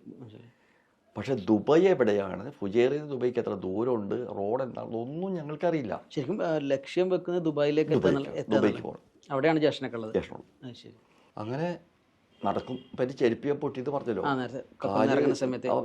അവിടെയാണ് ഇതരം ചെറിയ ചെറിയ കല്ലുകൾ പോലെയുണ്ട്, ചെറിയ മുൾച്ചെടികളുണ്ട്. അപ്പോൾ നടക്കുമ്പോൾ നല്ല വേദന, നല്ല തണുപ്പ് കാലം. അങ്ങനെ കുറേ അങ്ങോട്ടേക്ക് നടക്കും ഇങ്ങോട്ടേക്ക് നടക്കും, ഒരു രക്ഷയില്ല. അടുത്ത ദിവസമായി നേരം വെളുത്തു, ഉച്ചയായി കഴിഞ്ഞപ്പോൾ ഞങ്ങളുടെ കയ്യിലുള്ള പൈസ എല്ലാം കൊടുത്ത്, ഞങ്ങൾ 3 പേരുടെ കയ്യിലുള്ള പൈസ കൊടുത്തിട്ട് ഈ ബാബാനെ ദുബൈയിലോട്ട് പറഞ്ഞയക്കുകയാണ്. അതുകൊണ്ട് ഇന്നത്തെ പോലെ അല്ലെങ്കിൽ അതിന് ശേഷമുണ്ടായ മാതിരി ഫോൺ വിളിച്ചറിയിക്കാനുള്ള യാതൊരു സംവിധാനം ഇല്ലല്ലോ. അപ്പോൾ പോവുക, ജ്യേഷ്ഠനോട് പറയാം ഇങ്ങോട്ട് വരിക, എന്നിട്ട് ഞങ്ങളെ കൊണ്ടുപോവുക. ഇതാണ് മെസ്സേജ്. 3 പേര് ഇവിടെ നിന്നിട്ട് ഒരാളെ പറഞ്ഞേക്കുന്നു. അതിനുള്ള കാശ് ഉണ്ടായിരുന്നുള്ളൂ ഉള്ളൂ. പക്ഷേ സ്വന്തം ഉമ്മ പോലും ആ റോട്ടിൽ കൂടെ ഇങ്ങോട്ടേക്ക് വരില്ല എന്നുള്ളത് ഞങ്ങൾക്ക് അറിയില്ലല്ലോ. അത്രയും തല്ലിപ്പൊളി റോഡാണ്. ഇങ്ങോട്ട് അത് പകുതി ജീവൻ പണയം വെച്ചിട്ട് വേണം ഇങ്ങോട്ട് വരണമെങ്കിൽ. അത് ഞങ്ങൾക്ക് അറിയില്ലല്ലോ. ഞങ്ങൾ വിട്ടു. അവൻ വരുന്നില്ല. പക്ഷെ വരാത്തത് ഇന്നതാണെന്ന് ഞങ്ങൾക്ക് അറിയാനുള്ള യാതൊരു കമ്മ്യൂണിക്കേഷനും ഇല്ലല്ലോ. അങ്ങനെ വീണ്ടും ഞങ്ങൾ നടക്കുന്നു, ഉച്ചയാവുന്നു, വിശക്കുന്നു, ഒരു രക്ഷയില്ല. കുറേ നടന്നപ്പോണ്ട് ഞങ്ങളെ കണ്ണുകൾക്ക് ഞങ്ങളെ വിശ്വസിക്കാൻ പറ്റാത്തൊരു സംഭവം. എൻ്റെ വീടിനടുത്തുള്ള ഒരാളുണ്ട്, അവിടെ വന്നിരിക്കുന്നു. വീണ്ടും അദ്ദേഹം വന്നിരിക്കുന്ന പേര് അമാനുക്ക, അമാനുള്ള എന്നാണ് ശരിക്കും പേര്. ഞങ്ങൾ അമാനുക്ക എന്ന് വിളിക്കും. ഞങ്ങളെക്കാളും മുൻപ് പോയ ഒരാളാണ്. ഞങ്ങളെക്കാളും 4 or 5 വർഷം മുമ്പ്, അല്ലെങ്കിൽ 4 കൊല്ലം മുമ്പൊക്കെ പോയിട്ടുള്ള ആളാണ്. അദ്ദേഹം വന്നിരിക്കുന്നത് ഞങ്ങൾ വന്നിട്ടുണ്ടല്ലോ, ഞങ്ങളെ രക്ഷപ്പെടുത്താലോ ഞങ്ങളെ കൊണ്ടുപോകാലോ എന്ന് വെച്ച് വന്നതല്ല. അദ്ദേഹം അവിടെ നിന്ന് കുവൈത്തിലേക്ക് പത്തേമാരി പോകാനായിട്ട് വന്ന ആളാണ്. അപ്പോഴാണ് ഞങ്ങളെ കാണുന്നത്. ദുബായിൽ നിന്ന് കുവൈത്തിലേക്ക് പോകാൻ വേണ്ടി. ദുബായിൽ നിന്നല്ല, ഫുജൈറ. അപ്പോൾ അന്നൊക്കെ ദുബായിൽ നിന്ന് അബുദാബിക്ക് ഈ പത്തേമാരി പോയിരുന്ന ആൾക്കാരുണ്ട്. ദുബായിൽ നിന്ന്. അങ്ങനെ അതും വന്നിരിക്കുന്ന സ്ഥലം എന്ന് പറയുന്നത് ഒരു ടൗണിലോ അല്ലെങ്കിൽ ഈ പത്തേമാരി കയറുന്ന ഭാഗത്തൊന്നുമല്ല. അത്തരം സ്ഥലത്ത് ഞങ്ങളെ കാണുന്നുള്ള അദ്ദേഹത്തിനോ ഞങ്ങൾ അദ്ദേഹം വരുന്നുള്ള ഒന്നും അങ്ങോട്ടും ഇങ്ങോട്ടും ഒരു പ്രതീക്ഷയില്ല. നിങ്ങൾ പത്തേമാരി ഇറങ്ങി കൊടുത്ത് കുറേ നടന്നിപ്പുറത്ത് എത്തിയല്ലോ. അപ്പോൾ അതിൻ്റെ അർത്ഥം ദൈവം ഞങ്ങൾക്ക് അദ്ദേഹം ഒരു ദൈവദൂതനെ പോലെ വരുത്തിച്ചു. അങ്ങനെ അദ്ദേഹം ഞങ്ങളെ കൊണ്ടുപോയി ഒരു സാധാരണ ഹോട്ടൽ, നമ്മുടെ സാധാരണ മലയാളിയുടെ ഹോട്ടൽ, അവിടെ പോയിട്ട് ഞങ്ങൾക്ക് ഭക്ഷണമൊക്കെ വാങ്ങി തന്നു. ഞാൻ അതിന് ശേഷം ലോകത്തിലെ പല സ്ഥലത്ത് പോയിട്ടും 7 സ്റ്റാർ ഭക്ഷണങ്ങൾ കഴിച്ചിട്ടുണ്ട്. പക്ഷേ അതിനേക്കാൾ രുചി എനിക്ക് അന്നത്തെ ഭക്ഷണത്തിലാണ്. വിശപ്പാണ് ഭക്ഷണത്തിൻ്റെ രുചി ഉണ്ടാക്കുന്നതെന്ന് പറയുന്ന പോലെ. ആ കേരളത്തിലെ എന്താ പറയുക, മറ്റേ ചോറും ഇതൊക്കെ ആയിട്ട്. എന്നിട്ട് ഞങ്ങൾ ഇവർ അടുക്കളയിൽ താഴത്ത് പോയിട്ട് കിടന്നുറങ്ങി. അങ്ങനെയുള്ള സൗകര്യങ്ങളൊന്നുള്ളൂ. അത് കൽബയായിരുന്നു. കൽബയിൽ നിന്ന് കുറച്ചും കൂടെ കഴിഞ്ഞാൽ പിന്നെ ഒമാനായി, ഒമാൻ്റെ സ്ഥലമായി. അങ്ങനെ പിറ്റേന്ന് മൂപ്പര് പൈസ തന്നിട്ട് ഞങ്ങൾ അവിടെ നിന്ന് ഇതിൽ കയറ്റി അയക്കുകയാണ്, ലാൻഡ് റോവർ വണ്ടിയിൽ. അതിൽ ലാൻഡ് റോവർ വണ്ടിയിൽ പോകുമ്പോൾ അപ്പോൾ അന്നും ഇന്നും ഞാൻ തഹൂറത്ത് ഭയങ്കരമായിട്ട് ഹൈജീനിക്കായിട്ടുള്ള ഒരാളാണ്. എല്ലാ കാര്യത്തിലും ഭക്ഷണമാവട്ടെ എന്താവട്ടെ എനിക്ക് ഭയങ്കര ഞാൻ പോലും അവിടെ നോക്കുമ്പോൾ കുറേ അങ്ങ് പോയപ്പോഴുണ്ട് മലയുടെ ഉള്ളിൽ കൂടിയാണ് ഈ പോണത്. മല കയറി ഇറങ്ങി ആകെ റോഡൊക്കെ വെറും എന്താ പറയുക, നമ്മൾ കേരളത്തിൽ അങ്ങനത്തെ റോഡൊന്നും ഉണ്ടാവില്ല, അത്രയും തല്ലിപ്പുഴ റോഡുകൾ. ആ സമയത്തുണ്ട് ഒരു മലയുടെ ഇടുക്കിൽ ഒരു ലാൻഡ് റോവറിൽ വന്നിട്ട് പിന്നെ മല കയറിയിട്ട് അപ്പുറത്ത് പിന്നെ കുറേ മലകൾ കയറി ഇറങ്ങിയിട്ടാണ് ഈ പോണതൊക്കെ. അങ്ങനെ അവിടെ ആ റോഡൊക്കെ ഇപ്പം സ്മൂത്ത് റോഡായിട്ടോ. ഞങ്ങൾ ശേഷം പോയിട്ടുണ്ട് ആ ഭാഗത്ത് ഈ മലയുടെ ഇടുക്കിൽ. അപ്പോൾ ഈ പോകുമ്പോൾ തീർന്നത് കുലിയാണല്ലോ പോണത്. അപ്പം മനുഷ്യനാകെ ദേഹം മുഴുവൻ വേദന എടുക്കുന്നത്. അവിടെ ഇടുക്കിലുണ്ട് ഒരു അലൂമിനിയം പെട്ടി തുറന്ന് കിടക്കുന്നത്, നിറച്ചും ബ്രെഡ്. വേഗം നിർത്തി ഞങ്ങളവിടെ ചെന്നിട്ട് കൈകൊണ്ട് തുടഞ്ഞ് കുറേ കഴിച്ചു. കുറേ ഞങ്ങൾ കയ്യിൽ പിടിച്ചു, വിശപ്പിൻ്റെ അറ്റം കൊണ്ട്. അങ്ങനെ ഒരു ഏകദേശം ഒരു 1 മണി 2 മണി ആയിട്ടുണ്ടാവണം ഷാർജയിലെത്തി. ഷാർജയിൽ അപ്പം അന്ന് നേരത്തെ പറഞ്ഞ പോലെ ആർക്ക് വേണമെങ്കിലും വെൽഫെയർ ആയിട്ട് ഇങ്ങനെ അവർക്ക് എന്ത് സൗകര്യങ്ങളും ചെയ്യാൻ ആൾക്കാരുണ്ട്. അവർ ഏത് നാട്ടുകാരാണ് ഏത് ജാതിക്കാരാണ് നോക്കില്ല. പക്ഷെ ഞങ്ങൾക്ക് അറിയില്ല. അപ്പം ഞങ്ങൾ അവിടെ ഈ വരുന്ന ഇവിടുന്ന് ഫുജൈറേന്നും ഹൊർഫുഖാനിന്നും കൽബേന്നും ഹോർഖൽബേന്നും ഒക്കെ വരുന്ന ഈ ലാൻഡ് റോവറിൻ്റെ അറബികളുണ്ടല്ലോ, അവർ പോലും അറിയാം ഇന്ന ഷോപ്പിൽ കൊടുത്താൽ അവർക്ക് അതിൻ്റെ കാശ് കിട്ടുന്നുള്ളത്. ഇവരിൽ കാശില്ലെങ്കിൽ തന്നെ അതിന് ഇവർ പേരിടും. മുഹമ്മദ് എന്ന പേര് മുഹമ്മദ് മലബാരി എന്നൊക്കെ പറഞ്ഞിട്ട് അവിടെ പോയാൽ അവർക്ക് കുഞ്ഞു മുഹമ്മദ് ആണെങ്കിൽ കുഞ്ഞി മുഹമ്മദ്. അങ്ങനെ ഞങ്ങൾ അന്വേഷിച്ചത് ഇങ്ങനെ ഇടമുട്ടത്തുള്ള ഇന്ന ആൾ വീട് എവിടെയാണ്, അങ്ങനെ അന്വേഷിച്ച് അവിടെ പോയി അവിടെ നിന്നു. അവിടെ നിന്ന് വൈകുന്നേരമായപ്പോൾ ഞങ്ങൾ ഉള്ള ഷർട്ട് കഴുകി ഉണക്കി ഞങ്ങൾ അവിടെ നിന്ന് ദുബായിലോട്ട് ചെന്നു. ദുബായിൽ ചെന്നപ്പോൾ ഇന്ന് എല്ലാവരും അറിയുന്ന, അല്ലെങ്കിൽ അന്നും എല്ലാവരും പറയുന്ന ഒരു ഹോട്ടലുണ്ട്. അതിൻ്റെ ശരിയായ പേര് ഐഷ റെസ്റ്റോറൻറ്റ് എന്നാണ്. കാതിൽ ഹോട്ടൽ എന്ന് എല്ലാവരും പറയുള്ളൂ. അവിടെ ചെല്ലുമ്പോൾ അന്ന് ഏറ്റവും കൂടുതൽ ഒരു 10 പേരിൽ കൂടുതൽ ഒന്നിച്ച് കാണുമെങ്കിൽ അവിടെ പാടും. അന്ന് അവിടെ കൊണ്ടുവന്നിറക്കി. അവിടെ ചെല്ലുമ്പോൾ അപ്പോൾ ഇവർക്ക് ഈ ലാൻഡ് റോവർ വന്നിട്ട് ആൾക്കാർ 10 ആളോ 15 ആളോ ഇങ്ങനെ ഇറങ്ങുമ്പോൾ അവർക്കറിയാം ഇതിൽ ഈ 10 മാതിരി വന്നവരാണ്. അതായത് ഈ വേഷം കൊണ്ടും എല്ലാം കൊണ്ടും അറിയാം. അപ്പോൾ അതിന് കുറേ വോളണ്ടിയേഴ്സ് ഉണ്ട്. അവർ ഞങ്ങളെക്കാളും മുൻപ് ഈ ഇന്നത്തെ പോലെ KMCCയോ അല്ലെങ്കിൽ മറ്റൊരു സംഘടനകളോ അങ്ങനെയൊന്നുമല്ല. അവർക്ക് എന്തോ ഒരു പരോപകാരം ചെയ്യുക എന്നുള്ള ഒരു ഇത് മാത്രം. മലയാളികൾ അല്ലാണ്ട് ഒരു സംഘടനയുടെ ബാനറൊന്നുമല്ല. അവർക്കാണെങ്കിൽ ഞങ്ങളെക്കാളും 1 or 2 മാസം മുൻപ് എത്തിയൊരു എക്സ്പീരിയൻസും ഉള്ളൂ. പക്ഷേ ഞങ്ങളെക്കാളും സഹായിക്കാൻ തയ്യാറായി നിൽക്കാം. അപ്പോൾ അവർ ഞങ്ങളോട് ചോദിക്കും നിങ്ങൾ എവിടെയാണ്, അങ്ങനെ അഡ്രസ്സൊക്കെ ചോദിച്ചറിഞ്ഞിട്ട് ഇവർ നമ്മളെയും കൊണ്ട് പോകും.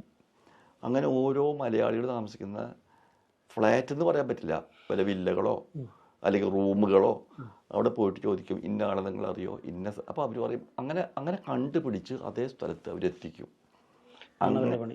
അങ്ങനെയാണ് ഞാൻ 18ാമത്തെ വയസ്സിൽ പേർഷ്യക്കാരനായത്. ശരി. അങ്ങനെയാണ് ജസ്റ്റിനടുത്തെത്തി. അതെ. ഓക്കെ. ശരിക്കും ഈ നമ്മൾ ജോഗ്രഫിക്കലി പറയുകയാണെങ്കിൽ വളരെ വ്യത്യസ്തമായ 2 പ്രദേശങ്ങൾ. ഇപ്പോൾ കുറേ സ്ഥലങ്ങളിലൂടെ സഞ്ചരിച്ചതിൻ്റെ ഒരു എക്സ്പീരിയൻസ് പറഞ്ഞു. കേരളത്തിലെ പോലെ പ്രത്യേകിച്ച് നമ്മൾ ഈ ഭാഗത്തൊക്കെ തൃശ്ശൂരായാലും പോകുന്ന കോഴിക്കോടൊക്കെ ആണെങ്കിലും അല്ലെങ്കിൽ ബോംബെ ഒക്കെ ആണെങ്കിലും വളരെ ഡിഫറെൻ്റ് ആയിട്ടുള്ള ഒരു സ്പേസാണ്. പ്രത്യേകിച്ച് നമ്മൾ കേരളത്തിൽ നിന്ന് പോകുന്നവരെ സംബന്ധിച്ചിടത്തോളം മുഴുവൻ ഗ്രീനറി, കാണുന്നിടത്തൊക്കെ പച്ച, ഈ വെള്ളം, കടൽ, അങ്ങനെ എല്ലാം കൂടി പുഴകളൊക്കെ ചേർന്നുള്ള സ്ഥലം. ഈ ജിയോഗ്രഫിക്കലി ഒരു ചേഞ്ച് ഉണ്ടാകുന്നുണ്ട്, അതുപോലെ കൾച്ചറലി ഒരു ചേഞ്ച് ഉണ്ടാകുന്നുണ്ട്. ഇത് 2 തമ്മിലുള്ള മാറ്റമുണ്ട്. മാത്രമല്ല താങ്കൾ വളരെ ചെറുപ്പമാണ്, 18 വയസ്സും. മാത്രമല്ല ഈ പറയുന്ന ഒരു ഹോം സിക്നെസ് ഒക്കെ ഉണ്ടാവും. വീട്ടിൽ ഉമ്മയുണ്ട് ഉപ്പയുണ്ട്, ഇതൊക്കെ എല്ലാവരുടെയും മറന്നിട്ടാണ് അപ്പുറത്തൊരു സ്ഥലത്തേക്ക് എത്തുന്നത്.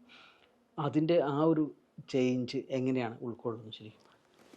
ഒന്നാമത്തെ കാര്യം, അന്നും ഇന്നും എനിക്ക് ഗൾഫിലെ സാധനത്തിനോട് ഒരു അതിമോഹങ്ങളില്ല. അല്ലെങ്കിൽ ഗൾഫിലത്തെ എന്തെങ്കിലും ഒരു ജീവിതത്തിനെ പറിച്ചു നട്ട ആ ഒരു ബുദ്ധിമുട്ട് എനിക്ക് അനുഭവപ്പെട്ടിട്ടില്ല സത്യം പറഞ്ഞു കഴിഞ്ഞാൽ. പക്ഷേ ഞാനവിടെ ചെന്ന് ജോലി സ്റ്റാർട്ട് ചെയ്തിട്ട് അന്വേഷിച്ചിറക്കണം. അപ്പോൾ ജ്യേഷ്ഠനുണ്ട്, ബന്ധക്കാരൊക്കെ അവിടെ ഉണ്ട്, നാട്ടുകാരുണ്ട്. അതിൽ കുറേ ആൾക്കാരും സാമ്പത്തികമായിട്ട് ഒന്നുമില്ലെങ്കിൽ പോലും അങ്ങോട്ടും ഇങ്ങോട്ടും പരസ്പരം സഹായിക്കാവുന്ന ആൾക്കാരൊക്കെ ഉണ്ട്. പക്ഷെ ചെന്നതിൻ്റെ 3ൻ്റെ അന്ന് മുതൽ ഞാൻ ജോലി അന്വേഷിച്ചിറക്കാണ്. മൂന്നാമത്തെ ദിവസം ഞാൻ ജോലി അന്വേഷിച്ചിറക്കണം. അന്ന് ഞാൻ താമസിച്ചത് മാറ്റി പോവാണ്. അത് സിക്കത്തൽ ഖൈൽ എന്ന് പറയുന്ന ഇപ്പോഴത്തെ ആ പോലീസ് സ്റ്റേഷൻ്റെ എഴുത്തായിരുന്നു അന്ന് ഞങ്ങൾ താമസിച്ചത് ഫസ്റ്റിൽ ദുബൈയിൽ. ദൈറ ദുബൈയിൽ. ആ സമയത്ത് എനിക്ക് ആകെ അറിയാവുന്ന ഭാഷ ഞാൻ എഴുതി കൊണ്ടുപോവാണ്. ഷുഗൽ ഫി, വരി വേക്കൻസി, കാം ഹേ, ഈ 3 ഭാഷ കയ്യിൽ എഴുതി കൊണ്ടുപോകണം. അതല്ലാണ്ട് പറയാൻ എനിക്കറിയില്ല, കാണാപ്പാടം പഠിച്ചിട്ടില്ലല്ലോ. അങ്ങനെ ഓരോ സ്ഥലത്തും കയറും, ഫ്ലാറ്റുകളിൽ വീടുകളിലൊക്കെ കയറും, എന്തെങ്കിലും ജോലി ഉണ്ടോയെന്ന് അന്വേഷിച്ചിട്ട്. അങ്ങനെ നടന്ന് അപ്പോൾ ഏതെങ്കിലും സ്ഥലത്ത് പറയാമെന്ന് വെച്ചോ, ഒന്നുകിൽ ഇല്ലെന്ന് പറയുന്നു, അല്ലെങ്കിൽ പറഞ്ഞാൽ നിങ്ങളൊരു ചൊവ്വാഴ്ച വന്നോളൂ എന്ന് പറഞ്ഞെന്ന് ചോദിച്ചോ. ചെല്ലുന്നത് ഞായറാഴ്ച ആണെങ്കിലും ചൊവ്വാഴ്ച വരെ പിന്നെ ഞാൻ ജോലി അന്വേഷിക്കാതിരിക്കുന്നില്ല. കാരണം ആ ജോലി ചിലപ്പോൾ വേറെ ആൾ പോയെങ്കിലോ, അപ്പം ബാക്കിയുള്ള സമയത്തും ഞാൻ ജോലി അന്വേഷിച്ച് നടക്കും. ശരി ശരി. അങ്ങനെ നടന്ന് ദവാർ സമക്ക്, അതായത് ഫിഷ് റൗണ്ട് അബൌട്ട് എന്ന് പറയുന്ന ഒരു സ്ഥലത്ത്, നിലവിൽ സലാഹുദ്ദീൻ മെട്രോ യൂണിയൻ മെട്രോ സ്റ്റേഷൻ്റെ അടുത്ത് വരുന്ന സ്ഥലം. അന്നൊരു ബ്ലാങ്ക് ആയിട്ട് കിടക്കായിരുന്നു. ഒരു റൗണ്ട് അബൌട്ട് അതിൽ ചെറുതുണ്ട്, അതിലൊരു മീനിൻ്റെ രൂപമായിട്ട് അതിൽ കൂടെ ഫൗണ്ടൻ പോലെ ഉണ്ടായിരുന്നു. അതിൻ്റെ തൊട്ടടുത്ത് 2 നില ഉള്ള ഒരു കെട്ടിടം, അതിൽ താഴെ ഒരു ചെറിയ ഷോപ്പുകൾ, മുകളിൽ താമസിക്കുന്നു. ആ ഡോക്ടർ ദക്തൂർ അഹമ്മദ് റഹഫത്ത് അൽ മഹറൂസ് ഈജിപ്ഷ്യൻ ഡോക്ടറാണ്. അദ്ദേഹം കുവൈറ്റ് ഹോസ്പിറ്റൽ, ദുബൈയിലുള്ള കുവൈത്ത് ഹോസ്പിറ്റലിലെ ഡോക്ടറായിരുന്നു.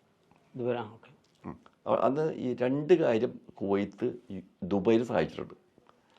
ഒന്ന് വിദ്യാഭ്യാസവും ഒന്ന് ആരോഗ്യവും. അത് കുവൈത്താണ് സഹായിക്കുക. അപ്പോൾ സ്കൂളുകളും കുവൈറ്റിൻ്റെ ആയിരുന്നു. അതേപോലെ ആരോഗ്യ മേഖലയിലും ഫസ്റ്റ് വന്നിരുന്നത് കുവൈറ്റ് ഗവൺമെൻറ്റിനാണ്. അങ്ങനെ അവിടെ എനിക്കൊരു ജോലി കിട്ടി. 1 വയസ്സുള്ള കുട്ടിയെ എടുത്തുകൊണ്ട് നടക്കുക, ഹൗസ് ബോയ് ആയിട്ട്. അതാണ് ആദ്യം ഫസ്റ്റ് ജോലി. ഗൾഫിൽ പോയിട്ടില്ല, ദുബായിൽ പോയിട്ട് കിട്ടുന്ന ആദ്യത്തെ ജോലി. എൻ്റെ ശമ്പളം ഒരു മാസം 100 ഖത്തർ ദുബായ് റിയാൽ, 100 ദിർഹം ഒരു മാസത്തേക്ക് കൺവേർട്ട് ചെയ്യുമ്പോൾ ഒരു 250-300 രൂപയുടെ താഴെ ഭക്ഷണമുണ്ട് അവിടെ. അപ്പോൾ ഈ കുട്ടി എടുത്തോട്ട് നടക്കുക. ഇവർ മാർക്കറ്റിൽ പോയിട്ട് എന്തെങ്കിലും സാധനങ്ങൾ വാങ്ങുകയാണെങ്കിൽ കാറിൻ്റെ ബാക്കിൽ കൊണ്ടുവന്ന് വെക്കുക, എപ്പോഴെങ്കിലും ഒന്ന് അടിച്ച് തുടച്ച് വൃത്തിയാക്കുക, ഇതൊക്കെ ആയിരിക്കും ഇപ്പോൾ. അപ്പോൾ അവരെന്നോട് പറഞ്ഞു, ഭക്ഷണം ഉണ്ടാക്കാൻ അറിയാമെന്നുണ്ടെങ്കിൽ 50 ദിർഹംസ് കൂടുതൽ തരാം. പക്ഷെ എനിക്കറിയില്ല, 50 ദിർഹംസ് അല്ല, 50 ക്യൂളിയാറ്, എനിക്കറിയില്ല.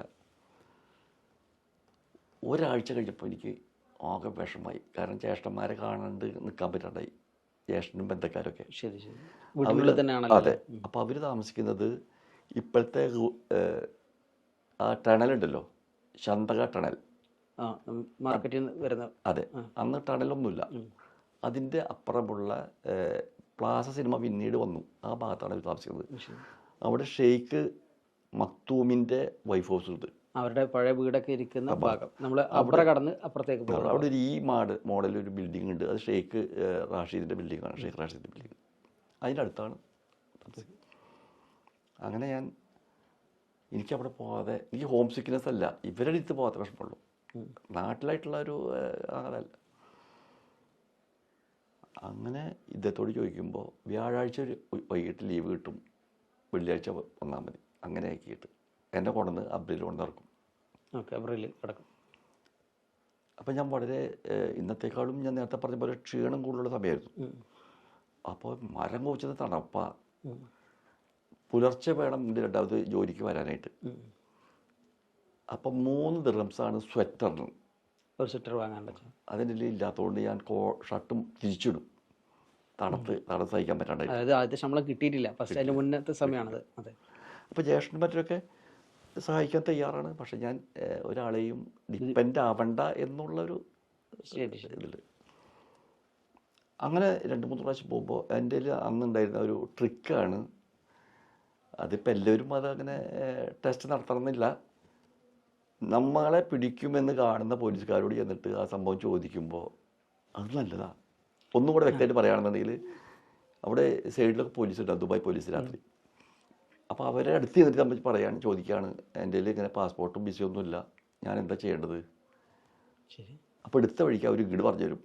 എന്തായാലും പറഞ്ഞാൽ അവർ ഇൻസ്പെക്ഷനാണെന്നുണ്ടെങ്കിൽ നമ്മൾ പിടിച്ചിട്ടാണ് ചോദിക്കുന്നത്, നമ്മൾ പിടിച്ച് ജയിലിടും. ശരി. അതിൻ്റെ മുന്നേ നമ്മൾ ചോദിക്കുകയാണ്, ട്രിക്കാണത്. അപ്പോൾ അവരെടുത്ത വഴിക്ക് അവരോട് പറഞ്ഞു, ഒരു കാര്യം ചെയ്താൽ മതി, ഇങ്ങനെ ഏതെങ്കിലും ഒരു ലെറ്റർ പേഡിൽ നിങ്ങൾ അറിയുമെന്നും പറഞ്ഞ് ലെറ്റർ അടിച്ചിട്ട് അവിടുത്തെ പോലീസ് സ്റ്റേഷനിൽ 2 ഫോട്ടോയും കൊണ്ട് കൊടുത്തു കഴിഞ്ഞാൽ നിങ്ങൾക്കൊരു ബത്താക കിട്ടും. അങ്ങനെ ഞാനതുണ്ടാക്കി. അപ്പോൾ ഈ തരുന്ന ഹോട്ടലുകാരൻ എന്നെ അറിയും കൂടിയിട്ടാവില്ല, അവർക്ക് കാശ് കൊടുത്താൽ വേണ്ട, ഞാൻ കൊടുത്തിട്ടില്ല. പക്ഷെ അവിടുന്ന് ഭക്ഷണം കഴിക്കണ്ടല്ലോ, സ്ഥിരമായിട്ട് ഭക്ഷണം. അപ്പോൾ അത് കൊണ്ട് കൊടുക്കുമ്പോൾ നമുക്ക് നൈഫ് പോലീസ് സ്റ്റേഷൻ അത് കിട്ടുക. അന്ന് നൈഫ് പോലീസ് സ്റ്റേഷൻ ഉണ്ട്, അവിടെ തന്നെയായിരുന്നു അന്ന് കോടതിയും. അപ്പം അതും അങ്ങനെയാണ് ഞാൻ പിന്നെ ഇവിടെ ഒരു 15 ദിവസം ജോലി ചെയ്തപ്പോൾ ഞാൻ മടുത്തു ഈ വീട്ടിൽ. അങ്ങനെ ഞാൻ അവരോട് പറഞ്ഞു, ഞാൻ പോവാണ്, എനിക്ക് പറ്റുന്നില്ല. അങ്ങനെ ഞാൻ വീണ്ടും ജോലി രക്ഷിച്ചു, അവിടുന്ന് ഇറങ്ങി. അതുവരെ കാശൊക്കെ തന്നു. എനിക്ക് ഇന്ന് വരെ എവിടെ ജോലി ചെയ്തിട്ടും പൈസ കിട്ടാതിരുന്നിട്ടില്ല. ഏ, ഒരു സ്ഥലത്ത് ഒഴിച്ചിട്ട് മാത്രമേ എന്നെ അവിടെ നിന്ന് ടെർമിനേറ്റ് ചെയ്തിട്ടുള്ളൂ. ബാക്കി മുഴുവൻ ഞാൻ വേണം വെക്കുന്നതാണ്. ശരി ശരി. അങ്ങനെ ഞാൻ എന്നിട്ട് അവിടെ നിന്ന് നേരെ ഗൾഫ് എറ്റർനിറ്റ് കമ്പനി എന്ന് പറയുന്ന ഒരു കമ്പനിയുണ്ട് ഇവിടെ ദുബായിൽ, ക്ലോക്ക് ടവറിനടുത്ത്. ആ അവിടെ ഓഫീസ് ബോയ് ആയിട്ട് ജോലി കിട്ടി. ഓക്കെ, ഹൗസ് ബോയിൽ നിന്ന് ഓഫീസ് ബോയിലേക്ക് പ്രൊമോഷനായി. അപ്പോൾ ഫയൽ എടുത്ത് കൊടുക്കൽ, അല്ലെങ്കിൽ അവർക്ക് സാധനങ്ങൾ വാങ്ങിക്കൊണ്ട് കൊടുക്കൽ, അങ്ങനെയുള്ള ഒരു കുറച്ചും കൂടി ഒരു ചെറിയ മാറ്റം വന്നു. വെള്ളിയാഴ്ചയാണെങ്കിൽ ഉച്ചരിഞ്ഞിട്ട് ഓഫ്, അങ്ങനെയൊക്കെ ഒരു ഒഫീഷ്യൽ സിസ്റ്റമായി. എയർപോർട്ടിനടുത്താണത്. അത് എനിക്ക് ശമ്പളവും കൂടുതലായി, 200 രൂപയായി. ആ നേരത്തെ 100 പറഞ്ഞപ്പോൾ 200 അവിടെ ഞാൻ ജോലി ചെയ്തുകൊണ്ടിരിക്കുന്ന നേരത്തും ഞാൻ ജോലി അന്വേഷിക്കുകയാണ് വേറെ. അപ്പോഴും നമ്മൾ സംതൃപ്തനല്ല അതിലൊന്നും. അതല്ലായിരുന്നു നമ്മളുടെ ലക്ഷ്യം. നല്ലത് നോക്കിയിട്ട് വേണ്ടെന്ന് വയ്ക്കല്ല. അങ്ങനെ നിൽക്കുമ്പോൾ ഒരു മാസം ഞാൻ അവിടെ ജോലി ചെയ്തുള്ളൂ. ഒരു മാസം അവർ ഞാൻ ജോലി വേണ്ട എന്നും പറഞ്ഞിട്ട്, ഞാൻ വേണ്ട തന്നെ പറഞ്ഞതിന് ശേഷം ഞാൻ പോയിട്ട് കുറച്ച് ജോലികൾ ഞാനിങ്ങനെ ലീവ് വേക്കൻസി ഒക്കെ ചെയ്തു നടക്കും. അപ്പോഴും ഒരു സ്ഥിരമായിട്ടുള്ളൊരു ലാവണം എനിക്ക് കിട്ടിയിട്ടില്ല. ശരി ശരി. കുറേ നടന്നു കഴിഞ്ഞപ്പോൾ ആണ് അലി ബിൻ ഫർദാൻ എന്ന് പറയുന്ന ഒരു അറബിക്ക് അവിടെ ഒരു ഷോപ്പുണ്ട്. അദ്ദേഹത്തിൻ്റെ മെയിൻ ബിസിനസ് മുത്ത് വാങ്ങി വിൽക്കലാണ്. ആൾ ആക്ച്വലി ഫ്രം ബഹ്റൈൻ. ഓക്കെ, ബഹ്റൈനും മുത്ത് വാങ്ങിയിട്ട് ഇവിടെ സെയിൽ ചെയ്യുന്നു. അല്ല, ആൾ ബഹ്റൈനിയാണ്, സെറ്റിലായി, ദുബായിൽ വന്നിട്ട് സെറ്റിലായി. അവിടെയാണ് എൻ്റെ ജ്യേഷ്ഠൻ ജോലി ചെയ്യുന്നത്. ആ, ജ്യേഷ്ഠൻ ജോലിക്ക് നിൽക്കുന്ന സ്ഥാപനം തന്നെയാണ്. ആ സ്ഥാപനമാണ്. അപ്പോൾ ജ്യേഷ്ഠൻ അന്ന് TRന് പകരമായിട്ട് അവിടെ അന്നത്തെ കാലത്ത് ഔട്ട് പാസ് എന്ന് പറഞ്ഞ എംബസി കൊടുത്തിരുന്നു. അന്ന് എംബസി ഒമാനിലാണ്, മസ്കത്തിലാണ്. ഓക്കെ, UAE എംബസി ഇല്ല, ഇന്ത്യക്ക് എംബസി ഇല്ല. UAE ആയിട്ടല്ലോ. അതെ അതെ, വരുന്നേ ഉള്ളൂ. ശരിയാണ്. ആ, എംബസി ഉള്ളത് മസ്കത്തിൽ. അന്ന് ഒമാൻ എന്നല്ലട്ട പേര്, മസ്കറ്റാണ്. പിന്നീടാണ് സുൽത്താനേറ്റ് ഓഫ് ഒമാൻ ആയത്. അന്ന് മസ്കത്തിലാണ് എംബസി. ഇവിടുത്തെ മലയാളിയുടെ എന്ത് കാര്യത്തിനും അവിടെ വേണം. ദുബായിൽ കോൺസുലേറ്റ് ഉണ്ട്. അങ്ങനെ അന്ന് ഔട്ട് പാസ് എന്ന് പറഞ്ഞൊരു പരിപാടിയുണ്ട്. തിരിച്ചു വരാൻ ഔട്ട് പാസ് ഉണ്ടെന്നുണ്ടെങ്കിൽ ലീഗലായിട്ട് അവർക്ക് കപ്പലിനോ ഫ്ലൈറ്റിനോ തിരിച്ച് നാട്ടിലേക്ക് വരാം. പിന്നെ ഔട്ട് പാസ് ഉപയോഗിക്കാൻ പറ്റില്ല, കഴിഞ്ഞു. അതുകൊണ്ട് വൺസ് എ ടൈം. പണ്ട് ഹജ്ജിന് അങ്ങനത്തെ തന്നെ പാസ്പോർട്ട് ആയിരുന്നു, ഹജ്ജ് പാസ്പോർട്ട് പോലെ. അതിലാണ് ജ്യേഷ്ഠൻ തിരിച്ചു വരുന്നത്. ജ്യേഷ്ഠൻ തിരിച്ചു പോരാണ്. അപ്പോൾ അതിന് പകരം എന്നെ ആക്കി അവിടെ.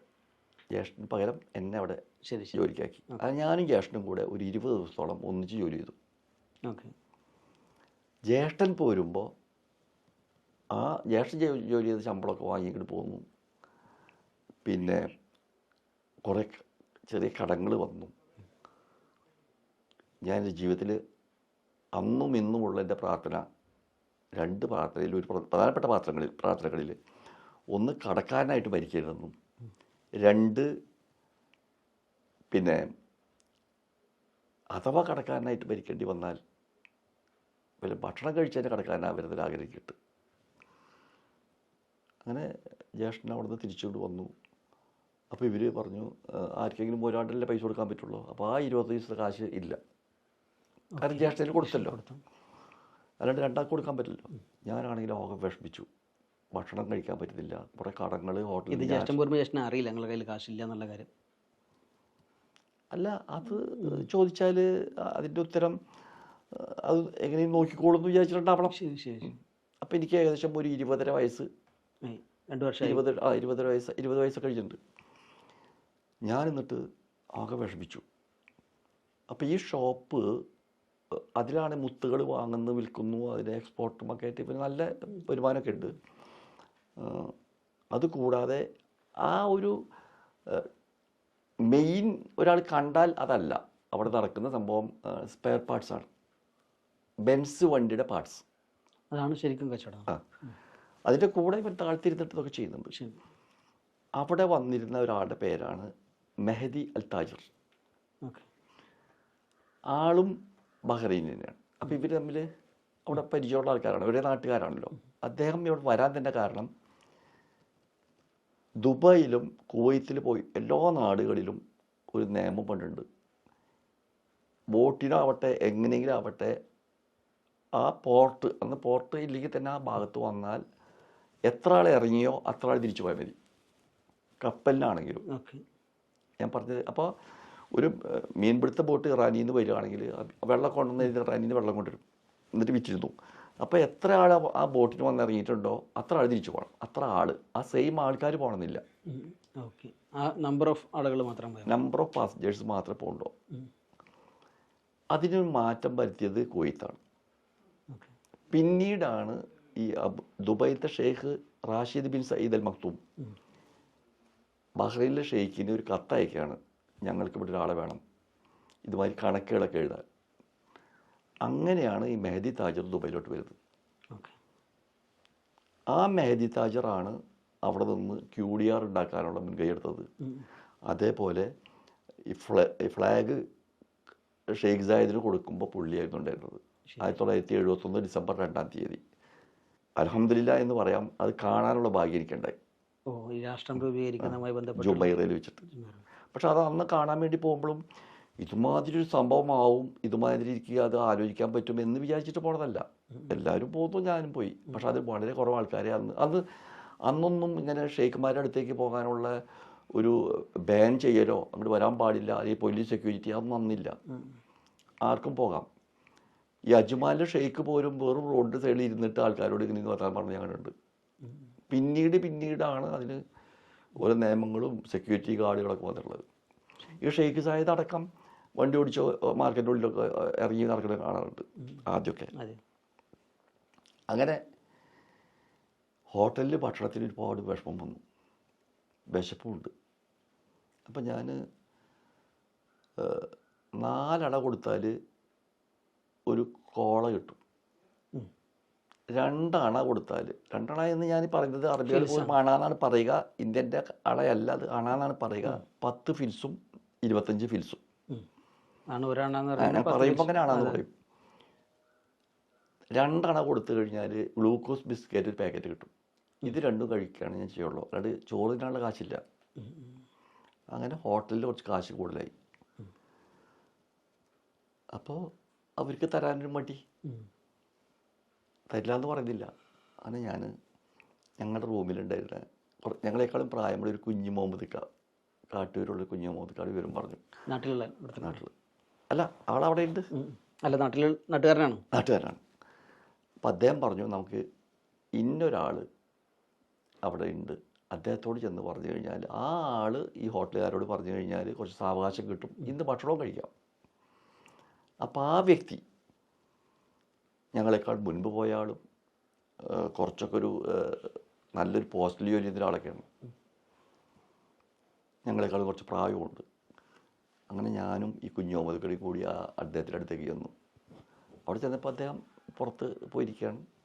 അപ്പോൾ സാധാരണ അന്നൊക്കെ ഒരു ബാച്ചലർ റൂമുകളിൽ ഏറ്റവും കുറഞ്ഞാൽ 6 പേരെയും ഇല്ലാതിരിക്കില്ല. 6 മുതൽ 12ഉം 13 ആൾക്കാർ റൂമിലിട്ടോ.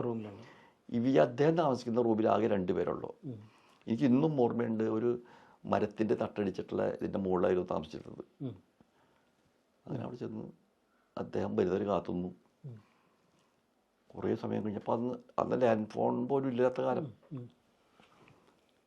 ഞാനൊന്നും സംസാരിക്കുന്നില്ല, കാരണം ഞാൻ സംസാരിച്ച് അതിൽ നിന്ന് എന്തെങ്കിലും ഒരു അബദ്ധം വന്നാൽ ചിലപ്പോൾ ഇദ്ദേഹം സഹായിച്ചില്ലെങ്കിലോ. ആവശ്യമാണ് സമയത്ത്. അപ്പം മറ്റാളാണ് സംസാരിക്കുന്നത്. അങ്ങനെ ഷറഫു, അപ്പം എന്നെ ഷറഫു എന്ന് വിളിക്കുക. ഷറഫൂന് ഇങ്ങനെ ഒരു സംഭവമുണ്ട്, ഒന്ന് പറഞ്ഞാൽ ഹോട്ടലുകാർ കേൾക്കും, ഭക്ഷണം കഴിച്ചിട്ടില്ല. അപ്പം ഞാനിത് എൻ്റെ മറുപടി കേൾക്കാൻ വേണ്ടി കാത്തിക്കുക. അപ്പം അദ്ദേഹം എടുത്ത വഴിക്ക് പറഞ്ഞു, ഞാൻ പറഞ്ഞാൽ ജമാൽ കേൾക്കും, പക്ഷെ ഞാൻ പറയില്ല. ഞാൻ വീഴാതിരിക്കാനായിട്ട് ഇങ്ങനെ പ്രതീക്ഷയാണ് ഇല്ലാതാവുന്നത്. ഞാൻ തല ഇവിടെ കറങ്ങുന്ന പോലെ ഞാനൊന്നും മുടുന്നില്ല, തൊണ്ട അങ്ങോട്ട് ആകെ വരണ്ടു. ഞാൻ നേരെ താഴേക്ക് ഇറങ്ങി, ഇദ്ദേഹം കൊണ്ട് കൂടെ. അദ്ദേഹം പിന്നെ പറഞ്ഞ് സമാധാനിപ്പിക്കുന്നുണ്ട്, പക്ഷേ എനിക്ക് കരച്ചിൽ വരുന്നില്ല. ഞാൻ നേരെ വന്നു. അന്ന് പ്ലാസ സിനിമയുടെ നേരെ മുന്നിൽ 2 നിലയുള്ളൊരു ബിൽഡിംഗ് ഉണ്ടായിരുന്നു, അവിടെയാണ് താമസിക്കുന്നത്. അതിൻ്റെ മുകളിലെ ടെറസിൽ പോയിട്ട് ഞാനിരുന്ന് കരഞ്ഞു. തിരിച്ചു വന്നപ്പോൾ ഒരു കുമാരേട്ടൻ എന്ന് പറഞ്ഞൊരു ചങ്കരംകുളം കുന്നംകുളം അടുത്ത് അദ്ദേഹം എന്നെ കണ്ടു. അദ്ദേഹം പറഞ്ഞു, എന്താ നീ കണ്ണാക്കെ ചോന്നുണ്ടല്ലോ. ഞാൻ പറഞ്ഞു, ഇങ്ങനെ വല്ല പ്രാണികൾ കടന്നായിരിക്കും, വിശപ്പിൻ്റെ പ്രാണിയല്ലേ. ചുരുക്കി പറയാം, അദ്ദേഹം എന്നെ നിർബന്ധിച്ച് കൊണ്ടുപോയിട്ട് ഭക്ഷണം വാങ്ങി തന്നു. ആ പൈസ കടം കൊടുക്കാനുള്ളതൊക്കെ കൊടുത്തു തീർത്തു. അദ്ദേഹത്തിൻ്റെ പൈസയൊക്കെ ഞാൻ കൊടുത്തു തീർത്തു. അന്നാണ് എനിക്ക് മനസ്സിലാവുന്നത് വിശപ്പിനും രക്തത്തിനും ജാതിയോ മതമൊന്നുമില്ല.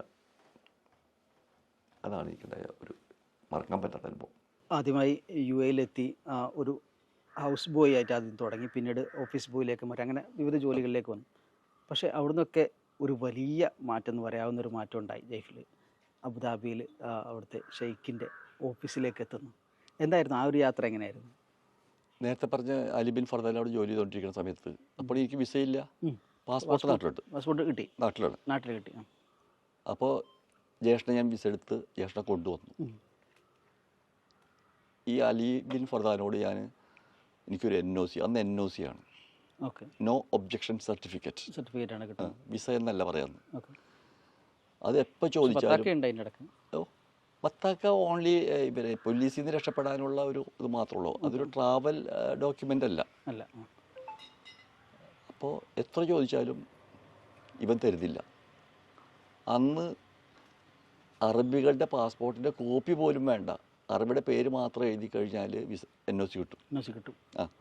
ആ NOC കിട്ടാനായിട്ട് നമ്മുടെ ഫോട്ടോ വേണ്ട, നമ്മുടെ പാസ്പോർട്ട് വേണ്ട, പാസ്പോർട്ടിൻ്റെ നമ്പറും ഡീറ്റെയിലും വേണ്ടു. അങ്ങനത്തെ കാലമാണ്. നമ്പർ അത് മാത്രമേ വേണ്ടൂ, നമ്മുടെ ഫോട്ടോ വേണ്ട. പക്ഷെ ഇവൻ തരില്ല. അങ്ങനെ 2 വർഷത്തോളമായി അവിടെ ജോലി ചെയ്യാൻ. 2 വർഷമായിട്ടും അല്ല, അവിടെ ഗൾഫിൽ നിന്നിട്ട് 2 വർഷമായിട്ടും എനിക്ക് വിസ കിട്ടുന്നില്ല, NOC കിട്ടുന്നില്ല. എനിക്ക് നാട്ടിൽ വരണമെന്ന് ആഗ്രഹമുണ്ട്, ഇതില്ലാതെ വരാൻ പറ്റില്ല. പക്ഷെ അത് വേറെ മോഡലാണല്ലോ, വീണ്ടും കള്ളത്തോണിക്ക് വരണ്ടേ, പിന്നെ അങ്ങനെ പോകാൻ വേണം. അങ്ങനെ നിൽക്കുമ്പോൾ ഒരു ടേണിംഗ് പോയിൻ്റ് ആയത് ഈ അലി ബിൻ ഫർദാൻ എന്നോട് പറഞ്ഞു, ഈദ് മുഹമ്മദ് മുദിയ എന്ന് പറയുന്ന ഒരു അറബി ബെൻസ് വണ്ടിയുടെ ഷോക്ക് അബ്സോർവ് വാങ്ങാൻ വേണ്ടി വരും. അപ്പം അന്ന് അറബികൾ അധികം ഉപയോഗിച്ചിരുന്ന വണ്ടികൾ അമേരിക്കൻ കാഡിലാക്കോ അല്ലാന്നുണ്ടെങ്കിൽ ഈ പറഞ്ഞ വണ്ടികളാണ് അധികം ഉപയോഗിക്കുന്നത്, ബെൻസ്. നീ ഒരു നിലയ്ക്കും വില കുറച്ച് കൊടുക്കണ്ട, ഇതാണ് ഇവൻ പറഞ്ഞതിനോട്. ഓക്കെ, ഈ പറഞ്ഞ പോലെ തന്നെ അലി ബിൻ ഫർദാൻ്റെ കടയിലേക്ക് ഈദ് മുഹമ്മദ് മുദിയ വന്നിട്ട് വില ചോദിച്ചു. ഞാൻ എനിക്കറിയാവുന്ന ഇംഗ്ലീഷും അറബിയും ഹിന്ദിയും ഒക്കെ കൂടി കച്ചവടം നടത്തി. അവൻ എന്നെ ഇഷ്ടപ്പെട്ടു. എൻ്റെ അത്ര വലിയ ഫ്ലുവൻ്റായിട്ട് ഭാഷകൾ സംസാരിക്കാൻ കഴിവുള്ള ഒരാളല്ല ഞാൻ, എങ്കിൽ പോലും ഇവനൊരു ബിസിനസ്സിന് പറ്റുമല്ലോ എന്ന് അവന് തോന്നി. അവനും അവരുടെ ബിൽഡിംഗ് മെറ്റീരിയൽസും പ്ലംബിംഗ് ഐറ്റംസൊക്കെ വിൽക്കുന്ന ഷോപ്പാണ്. അവൻ എന്നോട് എടുത്ത വഴിക്ക് ചോദിച്ചു, നിനക്ക് എൻ്റെ ഷോപ്പിൽ ജോലി വേണോ? അപ്പോൾ സാധാരണ ഒരു മലയാളിയാണെങ്കിൽ എന്താ പറയുക, ഓക്കെ എന്നല്ലേ പറയുള്ളൂ. അപ്പോൾ അത് കഴിഞ്ഞപ്പോൾ അവൻ പറഞ്ഞു, നിനക്കിവിടെ 250 ദിർഹംസാണ് ശമ്പളം, അത് ഞാൻ നിനക്ക് 270 തരാം. അപ്പോൾ 20 ദിർഹംസ് കൂടാന്ന് പറഞ്ഞാൽ തന്നെ നല്ലൊരു സന്തോഷമാണല്ലോ. തന്നെയല്ല NOC തരാമെന്നും പറഞ്ഞു.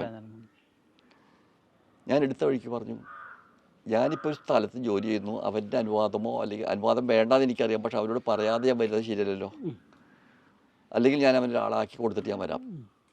അത് കേട്ടപ്പോൾ അവൻ എന്നോട് ഇഷ്ടം കൂടി. അങ്ങനെയാണല്ലോ വേണ്ടതെന്നുള്ള നിലയ്ക്ക്. അങ്ങനെ ഞാൻ അലിയോട് ഞാൻ വീണ്ടും ചോദിച്ചു, എനിക്കൊരു NOC തായോ? അവൻ തരുന്നില്ല. അപ്പം ഞാൻ പോവുകയാണ്, പോയിക്കോളാൻ പറഞ്ഞു. അന്നൊക്കെ അങ്ങനെയാണല്ലോ. ലേബർ ഡിപ്പാർട്ട്മെൻ്റ് ഒന്നും അന്നില്ല. ഞാൻ അവൻ്റെ അടുത്ത് പോയി ജോലി ചെയ്തിട്ട് 2 മാസമായിട്ടില്ല ഇവൻ എന്നെ വിളിച്ച്, നിനക്ക് പിന്നെ ഒരു 20 ദിർഹംസ് കൂടി 290 തരാം, NOCയും തരാം. അപ്പം ഇവൻ തന്നെ മറ്റൊരാളോട് വിളിച്ച് പറഞ്ഞു, ഷെറീഫിനോട് പറഞ്ഞയക്കണം. അങ്ങനെ പറഞ്ഞയച്ചു.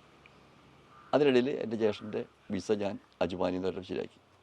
അങ്ങനെ ജ്യേഷ്ഠൻ വന്നു കപ്പലിൽ, എനിക്കിവിടെ NOC കിട്ടി. ആ ജ്യേഷ്ഠനെ തന്നെ ഞാൻ വീണ്ടും നാട്ടിലേക്ക് പറഞ്ഞയച്ചു എൻ്റെ പാസ്പോർട്ട് കൊണ്ടുവരാനായിട്ട്. വരുമ്പോൾ പാസ്പോർട്ട് എടുത്തിട്ടുണ്ടായിരുന്നു? ഇല്ല. അങ്ങനെ ജ്യേഷ്ഠൻ പാസ്പോർട്ട് കൊണ്ടുവന്നു. ഞാൻ ഈ NOC വാങ്ങി ബഹ്റൈനിൽ പോയിട്ട് വിസ അടിച്ച് തിരിച്ച് ഇവിടെ വന്നു. ഏകദേശം 5-6 മാസം കഴിഞ്ഞപ്പോൾ ഞാൻ നാട്ടിലേക്ക് പോകും, കപ്പലിന് പോകും. അപ്പോൾ ഒരു 3 വർഷത്തോളമൊക്കെ ആയി. ഏകദേശം 2.5 വർഷം 2.25 വർഷത്തോളമായിട്ട് ഏകദേശം. ഞാൻ തിരിച്ച് നാട്ടിലേക്ക് വന്നു. നാട്ടിൽ വന്നതിന് ശേഷം ഞാൻ തിരിച്ച് വീണ്ടും കപ്പലിൽ തന്നെ തിരിച്ചു പോയി. അന്നും ഈ ഉരുവല്ല, അപ്പോൾ മാറി കപ്പലാണ്. ടിക്കറ്റൊക്കെ എടുത്തിട്ട് പോന്നു. അവിടെ ചെന്നിട്ട് ഞാൻ ദുബായിൽ നിന്ന് എനിക്ക് ജ്യേഷ്ഠനോട് ഞാൻ പറഞ്ഞു, ഞാൻ എന്തായാലും ഇനി ദുബായിൽ നിൽക്കുന്നില്ല, ഞാൻ അബുദാബിക്ക് പോവുകയാണ്. ദുബായിന് വേണ്ട. അപ്പോൾ ജ്യേഷ്ഠൻ പറഞ്ഞു, നീ ഒരു കാര്യം ചെയ്തോ, നീ പൊയ്ക്കോ, അവിടെ ടോക്കിയോ മാർക്കറ്റ് ഉണ്ട്, അവിടെ പോയാൽ മലയാളികളുണ്ടാവും. ഇതാണ് ജ്യേഷ്ഠൻ പറഞ്ഞ വാചകം. അങ്ങനെ ടാക്സിയിൽ ദുബായിൽ ചെന്നു, അബുദാബിയിലേക്ക് എത്തിയിട്ട് ഞാൻ ടോക്കിയോ മാർക്കറ്റിൽ ചെന്നു. MK സ്റ്റോഴ്സ്, അവിടെയാണ് ഞാൻ ആദ്യം പോണത്. ഓക്കെ, അവിടെയാണ് മലയാളി ഒരാൾ. അത് എൻ്റെ മാമയായിരുന്നു, MK അബ്ദുള്ള. ശരി ശരി. യൂസുഫലിയുടെ ഇളാപ്പ. അവിടെ ഞാൻ ചെന്ന് വിവരം പറഞ്ഞു. അദ്ദേഹം എന്നെയും കൊണ്ട് അദ്ദേഹത്തിൻ്റെ മദീന സായദിലുള്ള റൂമുകൾ, അവിടെയാണ് യൂസുഫ് അലി, അദ്ദേഹം, ഞങ്ങളൊക്കെ അവിടെ കൂടി. അപ്പോഴും ഞാൻ ഇവരാരെയും നേരത്തെ പറഞ്ഞ പോലെ ആരെയും ഡിപ്പെൻഡ് ചെയ്യരുത്, ആരും ഞാൻ ശല്യമാവരുത് എന്നുള്ള നിലയ്ക്ക് വീണ്ടും ജോലി അന്വേഷിച്ച് നടക്കുകയാണ്. ജോലി അന്വേഷിച്ച് നടന്നു.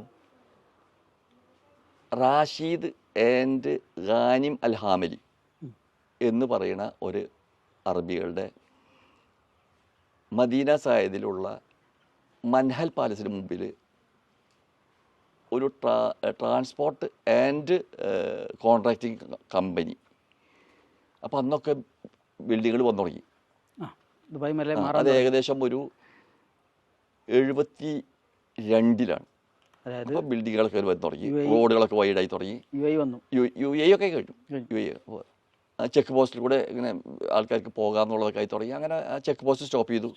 അങ്ങനെ UAE ഒക്കെ ആയി നിൽക്കുമ്പോൾ അവിടെ ഒരു ലീവ് വേക്കൻസി എന്നെടുത്തു. ഒരു spare parts shop 72 Al Hamli company. അവിടെ ഞാൻ ജോലി ചെയ്തു. ഒരു മാസത്തെ ലീവ് വേക്കൻസിയാണ്. അപ്പോൾ ഞാനൊരു വണ്ടി വാങ്ങി, സാധാരണ സൈക്കിള്. അതാണ് ഈ മണലിൽ കൂടെ പോണത് വരുന്നതും. താമസിച്ചിരുന്നത് ദായിറത്തുൽ ബിയ എന്ന് പറഞ്ഞ സ്ഥലത്തായിരുന്നു. അവിടെ ഞാൻ ജോലി ചെയ്തുകൊണ്ടിരിക്കുന്ന സമയത്ത് ഈ ജോലിക്ക് ലീവ് വേക്കൻസിക്ക് ഈ ലീവിന് പോയ ആൾ മടങ്ങി വന്നിട്ടും എന്നോട് തന്നെ നോളാൻ പറഞ്ഞു. ഓക്കെ, ലീവ് വേക്കൻസിന്ന് പെർമനൻറ്റിലേക്ക് മാറി. പെർമനൻറ്റ്. അപ്പോൾ അവർക്ക് എന്നെ വേണം. അപ്പോഴേക്കും ഞാൻ കുറച്ചൊക്കെ അറബി എഴുതാനും വായിക്കാനൊക്കെ പഠിച്ചു തുടങ്ങി. കുറച്ച് ടൈപ്പൊക്കെ എനിക്ക് പഠിച്ചു തുടങ്ങി അറബി. അങ്ങനെ നിൽക്കുമ്പോൾ അപ്പോഴും ഞാൻ വേറെ ജോലിയൊക്കെ അന്വേഷിച്ചുകൊണ്ടിരിക്കുക. അപ്പോൾ കേട്ടു, ഒരു യമനിൽ നിന്നും ഒരു യമനി വന്നിട്ട്, അഹമ്മദ് സയ്യിദ് അദ്ദാഹിമ, അദ്ദേഹം ഒരു കമ്പനി പോലെ ഒരു ബിൽഡിംഗ് മെറ്റീരിയൽസിൻ്റെ ഷോപ്പ് തുടങ്ങുന്നുണ്ട്, അതിൽ ആൾക്കാരെ നോക്കുന്നുണ്ട്, ഒന്ന് ട്രൈ ചെയ്തോളെന്ന് ചോദിച്ചു. അന്ന് ഞാൻ അവിടെ ചെന്നു, അവനായിട്ട് കണ്ടു. അവൻ എന്നോടൊരു ഇൻ്റർവ്യൂ മാതിരി, പ്ലൈവുഡിന് ഇത്ര വീതിയും ഇത്ര നീളമുണ്ടെങ്കിൽ അത് എത്ര സ്ക്വയർ ഫീറ്റ് ആണെന്നാണ് ആദ്യം അവനോട് ചോദിച്ചത്. ഞാനാണെങ്കിൽ കണക്കിൽ നല്ല എക്സ്പെർട്ട് ആയതുകൊണ്ട് പെട്ടെന്ന് മറുപടി കൊടുത്തു. അപ്പോൾ അതൊരു വലിയ ഇഷ്ടമായി. അപ്പോൾ അന്ന് എൻ്റെ ഒരു മോട്ടോർ സൈക്കിളിൻ്റെ ലൈസൻസ് ഉണ്ട്, ഒരു മോട്ടോർ സൈക്കിൾ വാങ്ങിയിട്ടുണ്ട്. അപ്പോൾ അതും കൂടി കണ്ടപ്പോൾ അവർ കൂടുതൽ ഇഷ്ടമായി. ഞാൻ അവിടെ ജോലി സ്റ്റാർട്ട് ചെയ്തു. അതിൻ്റെ പേരാണ് അദ്ദാഫർ കോൺട്രാക്ടിങ് ആൻഡ് ട്രേഡിംഗ് കമ്പനി. അദ്ദാഫർ. അവിടെ നിൽക്കുന്ന നേരത്ത് അപ്പോൾ എൻ്റെ ജോലി അധികവും അവിടെ ഇരിക്കണം. ഒരു ബിൽഡിംഗ് മെറ്റീരിയൽസിൻ്റെ ഷോപ്പാണ്. ക്ലിയറിങ് ആൻഡ് ഫോർവേഡിങ് ഉണ്ട്, സീപോർട്ടിൽ വരുന്ന സാധനം കൊണ്ട്. ബിൽഡിങ്ങുകളൊക്കെ ഇങ്ങനെ ഡെയിലിയാണ് പൊന്തിക്കൊണ്ട് എല്ലാ ഭാഗങ്ങളിലും മൾട്ടി സ്റ്റോറി ബിൽഡിങ്ങുകൾ വരിക. അപ്പോൾ ബിൽഡിംഗ് മെറ്റീരിയൽസ് എന്ന് പറഞ്ഞു കഴിഞ്ഞാൽ മാർബിളും സിമെൻറ്റും അതുപോലെയുള്ള എല്ലാ സാധനങ്ങളും, ഷിപ്പുകളും ഇങ്ങനെ പല നാടുകളിലും വരുന്നു. റാസ്രൈമയിൽ നിന്ന് സിമെൻറ്റ് വരുന്നു. അങ്ങനെ അബുദാബി അങ്ങോട്ട് ബൂമായ സമയമായിരുന്നു ഈ 72 മുതൽ 72 കാലത്തിലേക്കുള്ള വളർച്ച തുടങ്ങുകയാണ്. റോഡുകളൊക്കെ അങ്ങോട്ട് വൈഡാവുന്നു. ആ സമയത്ത് അവിടെ ഞാൻ ജോലി ചെയ്യുമ്പോഴാണ് 2 സംഭവം ഉണ്ടായത്. അപ്പോൾ 74-ലാണ് എൻ്റെ വിവാഹം കഴിച്ചത്. പിന്നെ നാട്ടിലേക്ക് വന്നതിനിടെ 3 ദിവസം കൊണ്ടാണ് നാട്ടിലേക്ക് ഉപ്പാട് ഒന്ന് വിളിച്ച് ടെലിഫോൺ ചെയ്യാൻ പറ്റിയത്, ട്രങ്ക് ബുക്ക് ചെയ്തിട്ട്. ഓക്കെ, 3 ദിവസം പിടിക്കും. അതായത് 24 hours. അത് രാത്രി 12 ബുക്ക് ചെയ്യണത് ഇങ്ങനെയാണ്. ഇപ്പം നമ്മൾ അവരോട് പറയണം, ഇന്ത്യയിലേക്കാണെന്ന് പറഞ്ഞാൽ മലയാളി ആയിരിക്കും മിക്കതും. അന്ന് ADTT ആണ്, Abu Dhabi telephone and telegraph department. Okay. അപ്പോൾ അവരോട് അറിവുള്ളവരാണെങ്കിൽ ചോദിക്കാതെ തന്നെ നമ്മൾ പറയുന്നു, ഇല്ലെങ്കിൽ അവരിങ്ങോട്ടേക്ക് കൗണ്ടർ ക്വസ്റ്റ്യൻ ചോദിക്കുന്നു. അപ്പോൾ എവിടേക്കാണ് ഫോൺ, അങ്ങനെയാണ് അന്നത്തെ ഫോൺ വിളികൾ. എവിടേക്കാണ് വിളിക്കേണ്ടത്? അപ്പോൾ നമ്മൾ ഇന്ത്യയിൽ എവിടെയാണ്? കേരളത്തിൽ. അപ്പോൾ ആ ചോദ്യങ്ങൾക്ക് ഉത്തരം പറഞ്ഞു കൊടുത്താൽ അവരവിടെ എഴുതും. ഉടനെ തന്നെ നമുക്കൊരു നമ്പർ തരും. ആ നമ്പർ ഇങ്ങനെയാണ്, BOM 2417 എന്ന് ആണെന്ന് വിചാരിച്ചോ. BOM means Bombay. 24 എന്ന് പറയുന്നത് അന്നത്തെ ഡേറ്റ്, നമ്മൾ ബുക്ക് ചെയ്ത അന്നത്തെ ഡേറ്റ്. 17 അന്നത്തെ സീരിയൽ നമ്പർ. ഇതാണ് ഇതിൻ്റെ. അപ്പോൾ നമ്മളത് 180 നമ്മൾ ട്രങ്ക് ബുക്ക് ചെയ്യണമെന്നുണ്ടെങ്കിൽ അതിൻ്റെ പ്രോസസ്സിങ് എന്തായി എന്ന് അറിയാനായിട്ടുള്ള എൻക്വയറി 181. ലാൻഡ് ഫോണേ ഉള്ളൂ, എല്ലായിടത്തും ഇല്ല, വല്ല ഷോപ്പുകളിലൊക്കെ ഉള്ളൂ ഈ സാധനം. നമ്മളിത് ബുക്ക് ചെയ്ത് കഴിഞ്ഞാൽ ഉടനെ അവിടെ നിന്ന് ഉടനെ ഒരു മറുപടി വരും. അവരിൽ നിന്ന് ടെലിഫോൺ കട്ട് ചെയ്യുക, രണ്ടാമത് അവർ വിളിക്കും, നമ്മളവിടെ തന്നെ ഉണ്ടോ എന്നറിയാൻ. അതായത് അവർ അനുവദിച്ചിട്ട് വിളിക്കുകയാണെന്നറിയാം, ഷോപ്പുകാരൻ്റെ അനുവാദത്തോടെയാണെന്ന് അറിയാനായിട്ട്. എന്നിട്ട് എപ്പോഴെങ്കിലും അവർ വിളിക്കുമ്പോൾ നമ്മൾ അവിടെ ഇല്ലെങ്കിൽ പിന്നെ വിളിച്ചെങ്കിലായി ഇല്ലെങ്കിൽ അത് ഉറപ്പില്ല. അങ്ങനെ വിളിച്ചിട്ട് രാത്രി 12 മണി കഴിഞ്ഞാൽ ഓട്ടോമാറ്റിക് ക്യാൻസൽഡാണ്. പിറ്റേന്ന് നമ്മൾ വീണ്ടും ബുക്ക് ചെയ്യണം.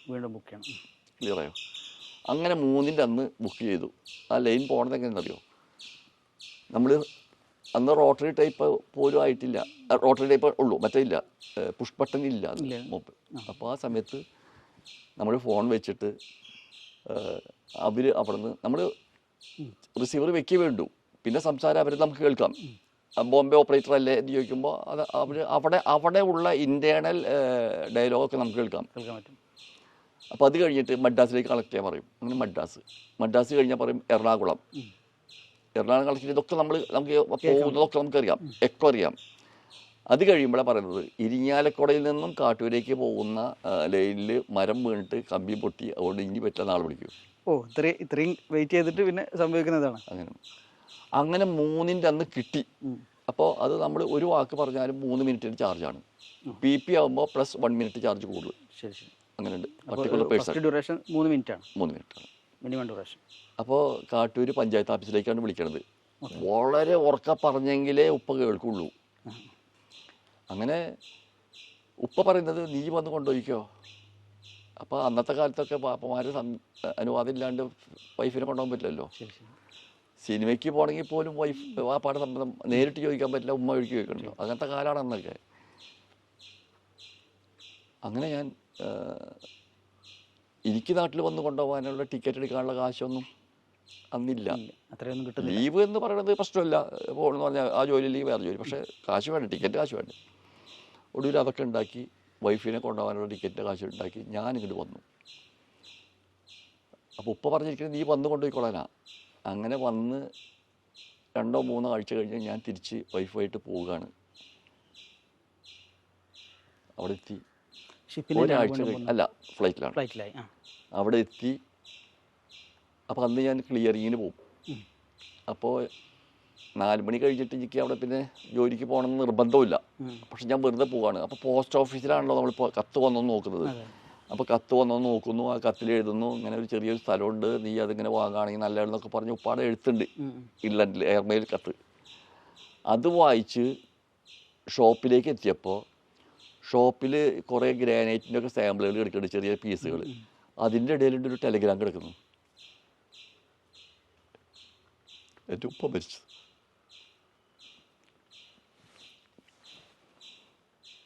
അതും ഈ അദ്ദാഫറിൽ ജോലി ചെയ്യുന്ന കാലത്താണ് ഉണ്ടായിരുന്നത്. എൻ്റെ കല്യാണം, ഉപ്പാടെ മരണം. അപ്പം അത് കഴിഞ്ഞതിന് ശേഷം ഞാൻ ആകെ അപ്സെറ്റായി. എന്നെ ഇവർ ജോലിക്ക് ദുബൈയിലോട്ട് വിളിച്ചു, ഈ അദ്ദാഫർ തന്നെ. പക്ഷേ എനിക്ക് ദുബായ് അത്ര ഇഷ്ടമില്ല, എനിക്ക് അബുദാബി തന്നെ വേണം എന്നുള്ള ആഗ്രഹം എനിക്ക് അന്നുണ്ടായിരുന്നു. അങ്ങനെ ഞാൻ വീണ്ടും കഷ്ടപ്പെട്ട് ഒരുപാട് വിഷമങ്ങൾ, മെൻ്റലി ആൻഡ് ഫിസിക്കലി ടോർച്ചറിങ്. അങ്ങനെ വീണ്ടും അബുദാബി ദുബൈയിൽ ഇങ്ങനെ പോകുന്നു. അങ്ങനെ നിന്ന് ഞാൻ ഒരു സ്ഥാപനം, മുഹമ്മദ് ഇബ്രാഹിം അൽ മസ്റൂയി എന്ന് പറയുന്നൊരു സ്ഥാപനത്തിൽ ക്ലിയറിങ്ങിൽ ഞാൻ കയറിക്കഴിഞ്ഞ് കുറേ വർക്ക് ചെയ്തുകൊണ്ടിരിക്കുന്ന സമയത്ത് അവിടെ ഇറാഖിയായ ആൾക്ക് അമേരിക്കൻ പൗരത്വമുണ്ട്. അദ്ദേഹം ജനറൽ മാനേജറായിട്ട് അവിടെ വന്നു. അദ്ദേഹം ഒരു നിയമം കൊണ്ടുവന്നു, എല്ലാവരും പാസ്പോർട്ട് അവിടെ സറണ്ടർ ചെയ്യണമെന്ന് പറഞ്ഞിട്ട്, എല്ലാവരും ജോലിക്കാരൻ മുഴുവൻ. ഞാനതിന് തയ്യാറില്ല.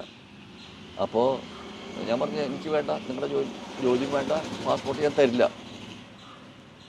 അപ്പോൾ ഇവരെന്ത് ചെയ്തു? അപ്പോൾ ഞാൻ നാട്ടിൽ പോവുകയാണ്. അപ്പോൾ ഇവരെന്ത് ചെയ്തെന്ന് വെച്ചാൽ അന്ന് ലേബർ നിയമങ്ങൾ പാലിക്കേണ്ട ആവശ്യം അവർക്കില്ല, കാരണം ഞാൻ അവിടുത്തെ സ്റ്റാഫല്ല. എന്നിട്ട് പോലും ഞാൻ ആകെ 6 മാസം ജോലി ചെയ്തുള്ളൂ, 1/2 മാസത്തെ ശമ്പളം ഫ്രീ തന്നു. അതൊരു ചൂണ്ടലാണ്, തിരിച്ചു വന്നവിടെ ജോലി ചെയ്യാൻ വേണ്ടിയിട്ടുള്ളൊരു പരിപാടിയായിരുന്നു. 78 ആണെന്ന് എൻ്റെ ഓർമ്മ. ഞാനിവിടെ നാട്ടിൽ വന്ന് നിന്നു. അങ്ങോട്ട് തിരിച്ചു പോയി. എന്നെ അന്നത്തെ പഴയ അബുദാബി എയർപോർട്ടിൽ നിന്ന്, അതായത് ഏറ്റവും പഴയ അബുദാബി എയർപോർട്ട്, അത് അവിടെ നിന്ന് എന്നെ കൊണ്ടുപോകാൻ ഒരു ടെമ്പോയിൽ ഒരാൾ വരുന്നു. അത് ഡബിൾ ക്യാബിൻ ടെമ്പോ ആണ്. ഫ്രണ്ടിൽ 2 പേർക്ക് ഇരിക്കാം, ഡ്രൈവറും. അതിൻ്റെ ബാക്കിൽ 3 പേർക്ക് ഇരിക്കാം, അതിൻ്റെ ബാക്കിൽ സാധനങ്ങൾ കയറ്റാം. അതാണ് ഈ ഡബിൾ ക്യാബിൻ. വണ്ടി ഓടിച്ച് പോകുമ്പോൾ എന്നോട് അദ്ദേഹം പറയാണ്, ഷർഫുക്ക, ഇവിടെ പുതിയ നിയമം വന്നിട്ടുണ്ട്, പൊതുമാപ്പ് ആദ്യമായിട്ട് UAE വന്നിരിക്കുന്നു. എവിടെയാണ് ജോലി അവിടുത്തെ ആയിരിക്കണം വിസ. അങ്ങനെ മാറ്റാനുള്ള സംവിധാനം ഗവൺമെൻറ് ചെയ്തിട്ടുണ്ട്. അത് 3 മാസത്തേക്കുള്ള പൊതുമാപ്പ് തുടങ്ങിയിട്ടുണ്ട്. കൂടാതെ ഇന്ത്യൻ എംബസി പാസ്പോർട്ട് ഇല്ലാത്തവർക്ക് പാസ്പോർട്ട് കൊടുക്കുന്നു. അങ്ങനെ എല്ലാം കൊണ്ടും അതിൻ്റെ ഒരു മാറ്റങ്ങളാണ് വന്നിരിക്കുന്നത്. അതിന് വേണ്ടിയിട്ട് ഈ പാസ്പോർട്ട് ഓഫീസിൽ ആൾക്കാർ തലേദിവസം വന്നിട്ട് ലൈൻ കെടുക്കുകയാണ്, കാർട്ടൂണൊക്കെ വിരിച്ചിട്ട് കെടുക്കുകയാണ്. അത്രയും തിരക്ക് വന്നു ഒരു സമയമുണ്ട്. ആ വണ്ടി ഓടിച്ച് വന്ന ആളാണ് MA യൂസഫ് അലി. ഓ, ശരി ശരി, ഓക്കെ. അപ്പം എനിക്ക് തോന്നി, എൻ്റെ സ്വഭാവപ്രകാരം ഞാനൊരു ദേശാടന കിളിയാണ്. അപ്പം എൻ്റെ സ്വഭാവപ്രകാരം ഒരു പക്ഷെ അവർ എവിടെയെങ്കിലും എനിക്ക് ജോലി കിട്ടും, വിസയും കിട്ടും. പക്ഷേ ഒരു കൊല്ലത്തിനുള്ളിൽ എന്നെ ഒരു ബ്ലാക്ക് ലിസ്റ്റ് അടിച്ച് ചിലപ്പോൾ പുറത്താക്കും, അല്ലെങ്കിൽ ഞാൻ ജോലി വേണ്ടെന്ന് വയ്ക്കും. അങ്ങനത്തെ ഒരാളാണ് ഞാൻ. അതുകൊണ്ട് അത് വേണ്ട. അങ്ങനെ ഞാൻ നോക്കുമ്പോൾ മുഹമ്മദ് ഖലീഫ അൽ ഗുബൈസി എന്ന് പറയുന്ന എൻ്റെ ഒരു അറബിയുണ്ട് അവിടെ. അവനോട് ഞാൻ പറഞ്ഞു. അപ്പോൾ അവനെ പെട്ടെന്ന് കണ്ടുപിടിക്കാൻ എളുപ്പമല്ല. അവൻ ഞാൻ ജോലി ചെയ്യുന്നിടത്ത് വരാറുള്ളൊരു മാത്രമേ ഉള്ളൂ. അവൻ ഒരു ബുദ്ധിമുട്ടും ഇല്ലാണ്ട് ഒരു ട്രേഡിംഗ് ലൈസൻസ് എടുത്താക്കിക്കൊണ്ട ആളാണ്, ഒരു ഷോപ്പ് പോലും ഇല്ലാണ്ട്. അത്രയും കഴിവുള്ള ചെറുപ്പക്കാരനാണ്. അവൻ പറഞ്ഞു, അല്ല, അവനെ അന്വേഷിച്ച് നടന്ന് മുഷ്രിഫിൽ അവനെ കിട്ടി. അങ്ങനെ അവൻ്റെ പേരിൽ ഞാൻ കാശ് എടുത്തിട്ട് ഒരു ടാക്സി വാങ്ങി, ഡാറ്റ്സൺ 280C. അതാണ് ഞാൻ ആദ്യമായിട്ട് ടാക്സി ആയിട്ട് കൊടുക്കുന്നത് അവിടെ, പുതിയ ടാക്സി ഡ്രൈവറായി. അപ്പോൾ എന്താ വെച്ചാൽ ടാക്സി ഡ്രൈവറായിട്ടുള്ള ഗുണം മനസ്സിലാക്കാത്തവർക്ക് വേണ്ടി മനസ്സിലാക്കാൻ പറയാണ്. അപ്പോൾ ഇൻവെസ്റ്റർ ആണെങ്കിലും ടാക്സി ഓടിക്കുകയാണെങ്കിലും വിസ കിട്ടും. അപ്പം ജോലി സ്ഥലത്താണെങ്കിൽ ആ ജോലി സ്ഥലത്തിന് അതിന് കേപ്പബിൾ ആണ്, അല്ലെങ്കിൽ അവിടേക്ക് ആൾ ആവശ്യമാണെന്ന് ലേബർ തീരുമാനിക്കണം. ടാക്സിക്ക് അത് വേണ്ട. അതുകൊണ്ടാണ് ടാക്സി എടുത്തത്. അത് നമ്മൾ പൈസ മുഴുവൻ കൊടുത്താലും അറബിയുടെ പേരിലും, അതും അബുദാബി അറബിയുടെ പേരിലേ കിട്ടുള്ളൂ. പക്ഷേ എൻ്റെ അറബിക്ക് അതിന് ആൾക്കാർ പല മാസം പൈസ കൊടുക്കുക, കൊല്ലം തോലെ പൈസ കൊടുക്കുന്ന ആൾക്കാരുണ്ട് അങ്ങനെ നിൽക്കുന്നതിന്. എൻ്റേത് അതൊന്നുമില്ല. അങ്ങനെ ഞാനൊരു 4.5 കൊല്ലത്തോളം ദുബായ് അബുദാബി ടാക്സി ഓടിച്ചു. അപ്പോഴാണ് ഞാൻ ജനങ്ങളുടെയും ബന്ധക്കാരുടെയും ഒരു മുഖം കാണുന്നത്. അത് കഴിഞ്ഞ് കുറേ 4.5 കൊല്ലം കഴിഞ്ഞപ്പോൾ ഈ മുഹമ്മദ് എന്നോട് പറയുന്നു, ഷെരീഫ്, നീ ഞാനും എൻ്റെ കസിനും കൂടിയിട്ട് ഒരു പുതിയ കമ്പനി തുടങ്ങാൻ പോണ്, ബിൻ കനേഷ് ജനറൽ ട്രേഡിംഗ്, അതിൻ്റെ മാനേജറാവണം. എനിക്കാണെങ്കിൽ കേട്ടപ്പോൾ ഭയങ്കര സന്തോഷമായി. കാരണം ഇതിൽ നിന്ന് മാറി കിട്ടിയാൽ മതി ആഗ്രഹിച്ചടക്കാം. ഞാൻ അവിടെ ജോലി ചെയ്യുന്നു. അപ്പോൾ ഈ മുഹമ്മദും അബ്ദുള്ള ബിൻ ഗനീഷും ഇവർ 2 പേരും കസിനാണ്. ഇവർ 2 പേരും അവിടെ വരുന്നു. അവർക്ക് ഇഷ്ടമുള്ളപ്പോൾ വരും, അവർ വന്നിരിക്കും. അങ്ങനെ വന്ന് ഇരുന്നു കൊണ്ടിരിക്കുന്നതിനിടയിൽ Sheikh Hamad bin Hamdan Al നഹിയാനും പരിവാരവും അവിടെ വരാറുണ്ട്. അവർ വരും, അവരിരുന്നിട്ട് ഓരോ ഫയലുകൾ നോക്കും. ഇങ്ങനെയൊക്കെ നോക്കിക്കൊണ്ടിരിക്കുന്നതിനിടയിൽ ഈ അറബി എന്തെങ്കിലും സംശയം ഉണ്ടെങ്കിലും, ഷെരീഫ് താൽ ജിബ് ഹാദൽ മലഫ്, ഇതെടുക്കുമെന്ന് പറയുമ്പോൾ അതുമാതിരി ഓരോ സംശയങ്ങൾ എന്നോട് ചോദിക്കുമ്പോൾ എനിക്കറിയാവുന്ന ഇംഗ്ലീഷും അറബിയൊക്കെ ആയിട്ട് ഞാൻ സംസാരിക്കുമ്പോൾ അതിന് ശരിയായിട്ട് അവരുടെ ഭാഷയിൽ ഈ ഷെയ്ഖിനോട് സംസാരിക്കുക. അങ്ങനെ എപ്പോൾ നോക്കിയാലും ഷെരീഫ് എന്നുള്ളത് ഷെയ്ഖിൻ്റെ മനസ്സിലങ്ങോട്ട് പതിച്ചു. ഷെയ്ഖ് അഹമ്മദ്. അങ്ങനെ 1987 ഏപ്രിൽ മാസമായപ്പോൾ ഫാമിലിനെ ഞാൻ നാട്ടിലേക്ക് പറഞ്ഞയച്ചപ്പോൾ ഞാൻ അറബികളോട് ഞാൻ പറഞ്ഞു, അപ്പോൾ നോമ്പ് ടൈമാണ്, ഞാൻ നിർത്താൻ പോവുക. അപ്പോൾ അന്ന് എനിക്ക് 36 വയസ്സ് പ്രായമുള്ളൂ കേട്ടോ. എല്ലാവരും ജോലി അന്വേഷിച്ച് നടക്കണ പ്രായം. ഞാൻ പറഞ്ഞു, ഞാൻ പോവുക നാട്ടിലേക്ക്, എനിക്ക് മതിയായി. 18 വർഷത്തോളമായി. അപ്പോൾ രാത്രി കിടന്നാൽ എനിക്ക് ഉറക്കം വരുന്നില്ല. നാട്ടിൽ വന്നാൽ ഞാൻ എന്ത് ചെയ്യും? ഒരു 10 പൈസ എനിക്ക് ഇൻകമുള്ള ഒന്നുമില്ല, എൻ്റെ കയ്യിൽ അസറ്റില്ല, ഒന്നുമില്ല. ഒരു വീട് പോലും, ചെറിയൊരു വീട് മാത്രമുള്ള, വേറെ ഒന്നും എനിക്ക് എൻ്റെ കയ്യിലില്ല. പക്ഷേ നാട്ടിലേക്ക് വരാം എന്നുള്ളൊരു ചിന്ത ഇങ്ങനെ മനസ്സിൽ വന്നു തുടങ്ങി. കുട്ടികളെ പഠിപ്പ് എന്ത് ചെയ്യും ഒന്നും അറിയില്ല. അങ്ങനെ ഈ മുഹമ്മദിൻ്റെ വിസയാണിത്. നേരത്തെ പറഞ്ഞ ട്രേഡ് ലൈസൻസിൻ്റെ പേരിലുള്ള വിസയാണ് എൻ്റെ വിസ. അപ്പോൾ അവൻ്റെ വീട്ടിൽ ഞാൻ ചെന്നിട്ട് അപ്പോൾ അവനൊരു കൈബനിയനിട്ട് നിൽക്കുക, നോമ്പ് ടൈമാണ്. അപ്പോൾ അവനോട് ഞാൻ പറഞ്ഞു, ഞാൻ പോവുകയാണ് അടുത്ത ആഴ്ച. ഞാൻ സൗദിയെ പോയിട്ട് സൗദിയിൽ നിന്ന് ഞാൻ തിരിച്ച് നേരെ റാസ്ലൈബയിൽ പോയിട്ട് റാസ്ലൈബയിൽ നിന്ന് ഞാൻ നാട്ടിലേക്ക് പോവുകയാണ്, ഞാനിനി വരുന്നില്ല. എടുത്ത വഴിക്ക് അവൻ എന്നോട് ചോദിച്ചത്, ഇനി ആരെയാണ് ഞാൻ ഫൗക്ക അല്ലെങ്കിൽ തമാശ പറയാനായിട്ട് എനിക്ക് ആരഞ്ഞുള്ളത്? അത് കഴിഞ്ഞിട്ട് അവനൊരു വാക്ക് പറഞ്ഞു, മഹലക് ബാബ് മഫ്തുഹ് ദായിമൻ, ഈ സ്ഥാപനം നിൻ്റേതാണ്, ഈ വാതിൽ നിനക്ക് വേണ്ടി ഞാൻ എപ്പോഴും തുറന്നിടും. ഇതാണ് അവൻ പറഞ്ഞൊരു വാചകം. അവൻ മുഷീഫിലാണ് താമസിച്ചിരുന്നത്. അപ്പോൾ ഞാൻ പറഞ്ഞു, എൻ്റെ വിസ നിൻ്റെ പേരിലാണ്, അത് ക്യാൻസൽ ചെയ്യണമെങ്കിൽ ചെയ്തോ. കാരണം അത് ക്യാൻസൽ ചെയ്തെങ്കിൽ അവർക്ക് വേറെ വിസ കിട്ടുള്ളൂ. അതൊന്നും വേണ്ട, വിസ ഒന്നും ക്യാൻസൽ ചെയ്യേണ്ടത്, പോയിക്കോ, എനിക്ക് എപ്പോൾ എവിടെയും വരാം.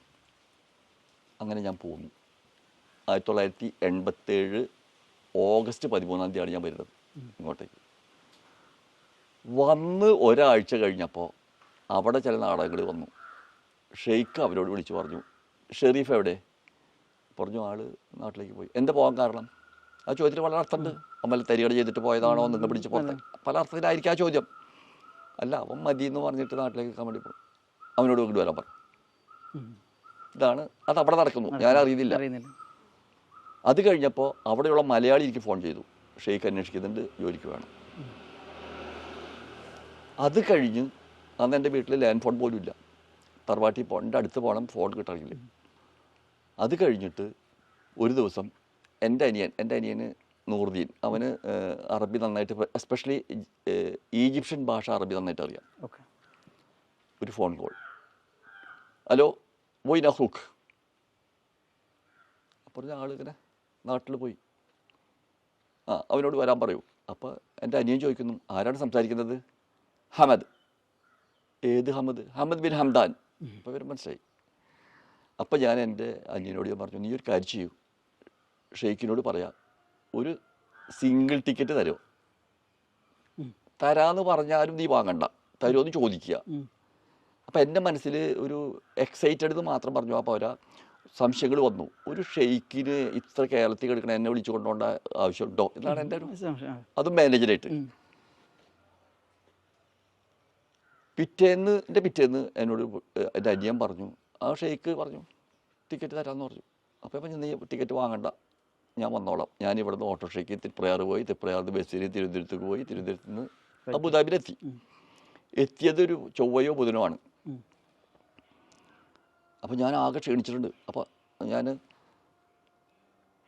പിന്നെ ഒരു സുഖമില്ല, തിരിച്ചു തന്നെ വരാം, എനിക്ക് ഷെയ്ഖിൻ്റെ ജോലി വേണ്ട, ഒന്നും വേണ്ട, ഞാൻ മടങ്ങി പോകാം എന്നുള്ളൊരു പരിപാടിയുണ്ട്. കാരണമുണ്ട്, ഞാൻ അബുദാബിയിൽ നിന്ന് ഇവിടേക്ക് മസ്കത്ത് സൗദിയിലേക്ക് പോണ സമയത്ത് ഞാൻ ബാക്കിലേക്ക് നോക്കിയിട്ടാണ് കാറിൽ ഇരുന്നത്. വണ്ടി ഓടിക്കുന്നത് വേറെ ആൾ. ഈ രാജ്യം ഞാൻ ഇനി കാണില്ലല്ലോ എന്നും പറഞ്ഞിട്ട് പോയ സ്ഥലത്താണ് ഞാൻ വീണ്ടും ചെല്ലുന്നത്. അപ്പോൾ ഞാൻ എൻ്റെ പഴയ ബോസ്, അതിനിടയിൽ ഒരു പ്രധാനപ്പെട്ട കാര്യം പറയാൻ മറന്നു. ഈ മുഹമ്മദ് എന്നോട് പറഞ്ഞല്ലോ, മഹലക് ബാബ് മഫ്തുഹ് ദായിം എന്ന് പറഞ്ഞില്ലേ, 2 ദിവസം കഴിഞ്ഞപ്പോൾ അവൻ ഉറക്കത്തിൽ മരിച്ചു. അത് പ്രധാനപ്പെട്ട കാര്യം, മറക്കാൻ പറ്റാത്ത കാര്യമുള്ളത്. അപ്പം എൻ്റെ നാട്ടിലേക്ക് വരാമെന്നുള്ള കാര്യം ഉറപ്പിച്ചൊന്നും കൂടി, ഇതിനെ പറ്റി ആരും ലിങ്കില്ലല്ലോ.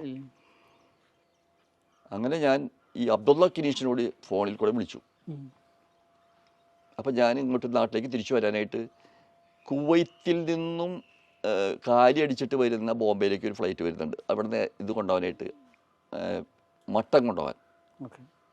അപ്പോൾ അതിൽ സീറ്റൊക്കെ ഇരിക്കാനുള്ള അത്ര സൗകര്യങ്ങളൊക്കെ ഉണ്ടാവില്ല, പൈസ കുറവാണ്.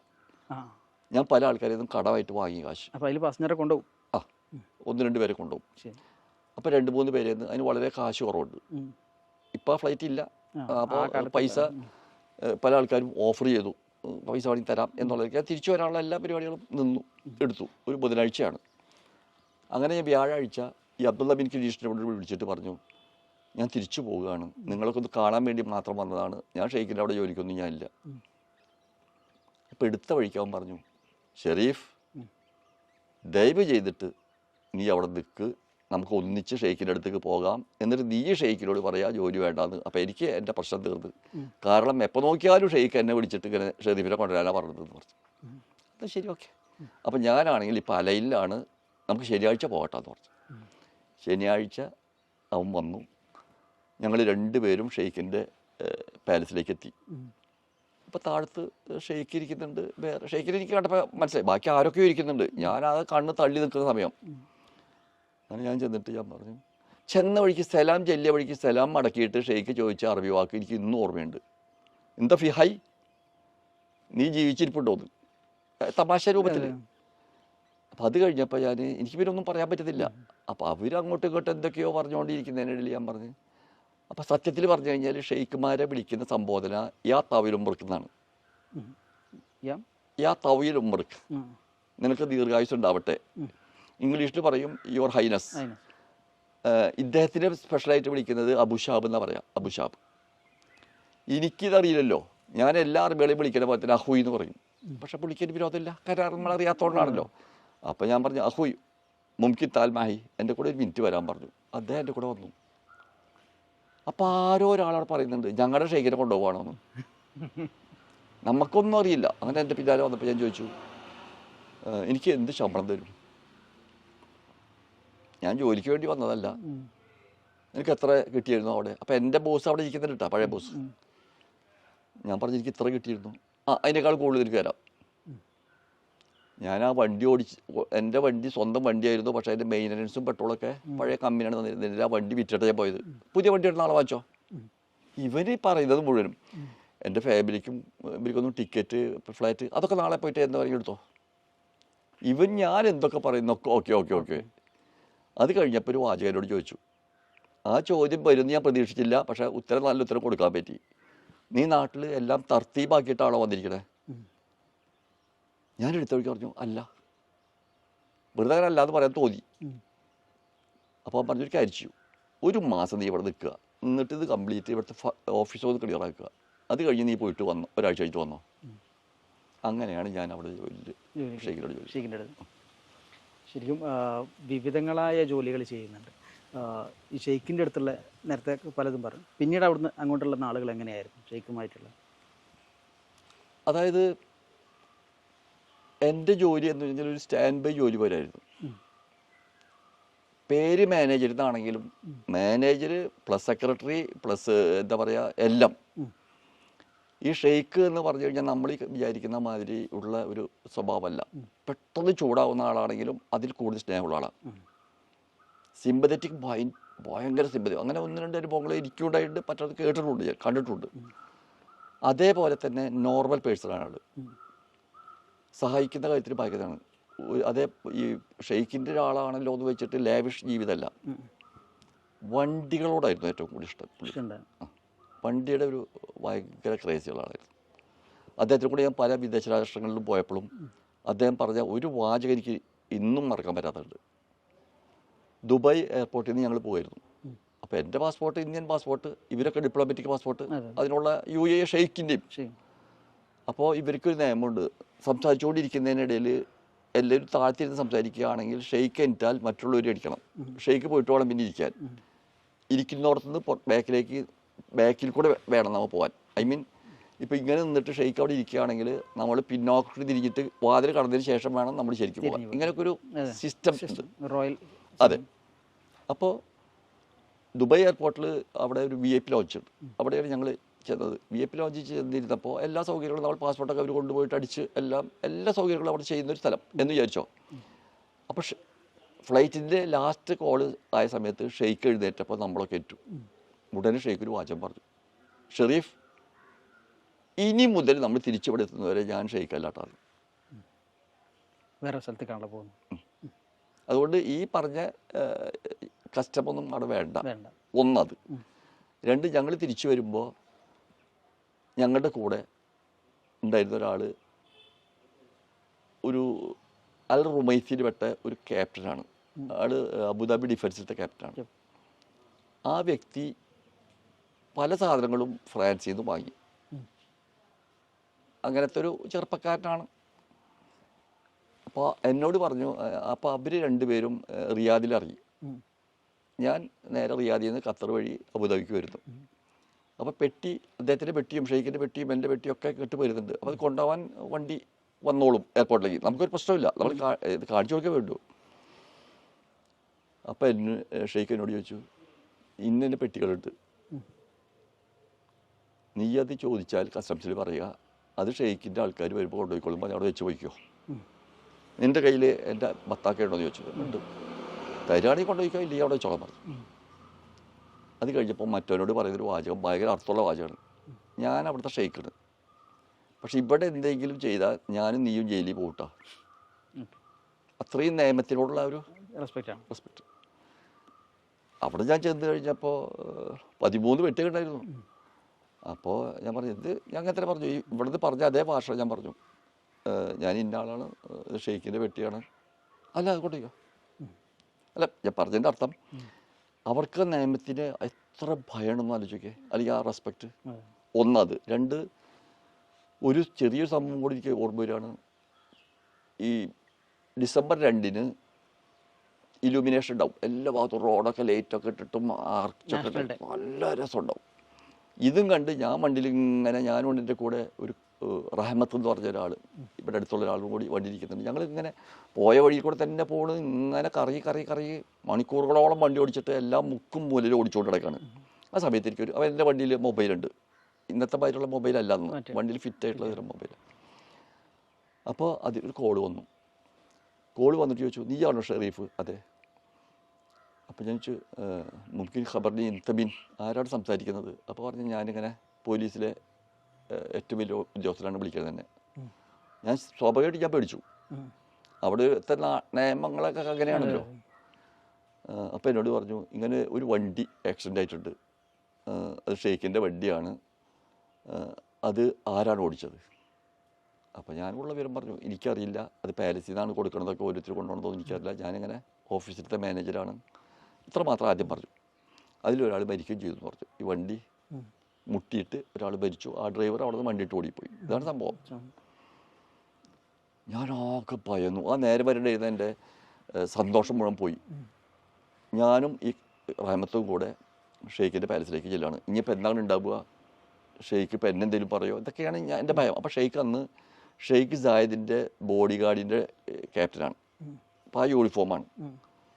കുറച്ച് കഴിഞ്ഞപ്പോൾ അദ്ദേഹം വന്നു. അപ്പോഴും എനിക്കറിയില്ല എന്താ പറയാൻ വേണ്ടി പോകുന്നുള്ളത്. അങ്ങനെ എന്നെ കണ്ടുപിടിച്ചു, എന്താ ഫാക്സുകളാണ്, ഫാക്സ് വല്ലതും ഉണ്ടോ, അതിന് വല്ല എന്തെങ്കിലും വല്ല എമർജൻസി ആ നേരത്തെ, അല്ലാണ്ട് എനിക്ക് ചെല്ലേണ്ട ആവശ്യമില്ലല്ലോ. പറഞ്ഞില്ല. ആ സമയത്ത് ഈ വണ്ടി ഓടിച്ച് ഈ ഒരാൾ മരിച്ച സമയത്തുള്ള വണ്ടി ഓടിച്ച ആളില്ല, അയാൾ അവിടെ ഇതിൻ്റെ ബിരിയാണി കഴിക്കുന്നു ഒരു കൂളായിട്ട്. മരിച്ചതൊക്കെ ആൾക്കറിയാം, 2 കഷ്ണമായിട്ട് മുറിഞ്ഞു, ആൾ മലയാളിയാണ്. അങ്ങനെ നിൽക്കുമ്പോൾ ഈ ഷെയ്ഖ് നേരെ അകത്ത് കയറിയിട്ട് യൂണിഫോമിൽ അവനോട് പറയുന്നുണ്ട്, ഇതല്ല, നീ തെറ്റ് ചെയ്താൽ നീ അതിനുള്ള ശിക്ഷ അനുഭവിച്ചേ പറ്റൂ, അതൊന്നും എന്നോട് പറയണ്ട ഡയലോഗ് എനിക്ക് അകത്ത് കേൾക്കാം. അപ്പോൾ എനിക്ക് പകുതി സമാധാനമായി, കാരണം കുറ്റക്കാരനെ കിട്ടല്ലോ. അങ്ങനെ പുള്ളി പുറത്തേക്ക് വന്നപ്പോൾ ഞാൻ പറഞ്ഞു, ഞാൻ ആകെ വിഷമിച്ച് നിൽക്കുകയാണ്, ഞാനിങ്ങനെ പേടിച്ചു. അപ്പോൾ ഇല്ല, ഇത് മുഷ്കളത്താൻ, നീ തെറ്റുകാരനല്ല, തെറ്റുകാരൻ ഇന്ന ആളാണ്. അങ്ങനെ അവനോട് 1.5 ലക്ഷം ദിർഹംസ് ബ്ലഡ് മണി അടയ്ക്കണം. അത് അടച്ചിട്ടറിയത് അല്ല. അപ്പം നിയമങ്ങൾക്ക് അവിടെ വിട്ടുവീഴ്ചയില്ല. പറയുമ്പോൾ ഷരീഫ് സാഹിബിനെ കുറിച്ച് പറയുകയാണെങ്കിൽ, നമ്മൾ നേരത്തെ പറഞ്ഞ പോലെ വിവിധങ്ങളായ ജോലികൾ ചെയ്തു, എല്ലാ തരത്തിലുള്ള ജോലി, അതായത് ഡൗൺ ടു ടോപ്പ് വരെയുള്ള ജോലികൾ ചെയ്തു. ഏറ്റവും ബുദ്ധിമുട്ടുണ്ടാക്കിയ ജോലി എന്തായിരുന്നു?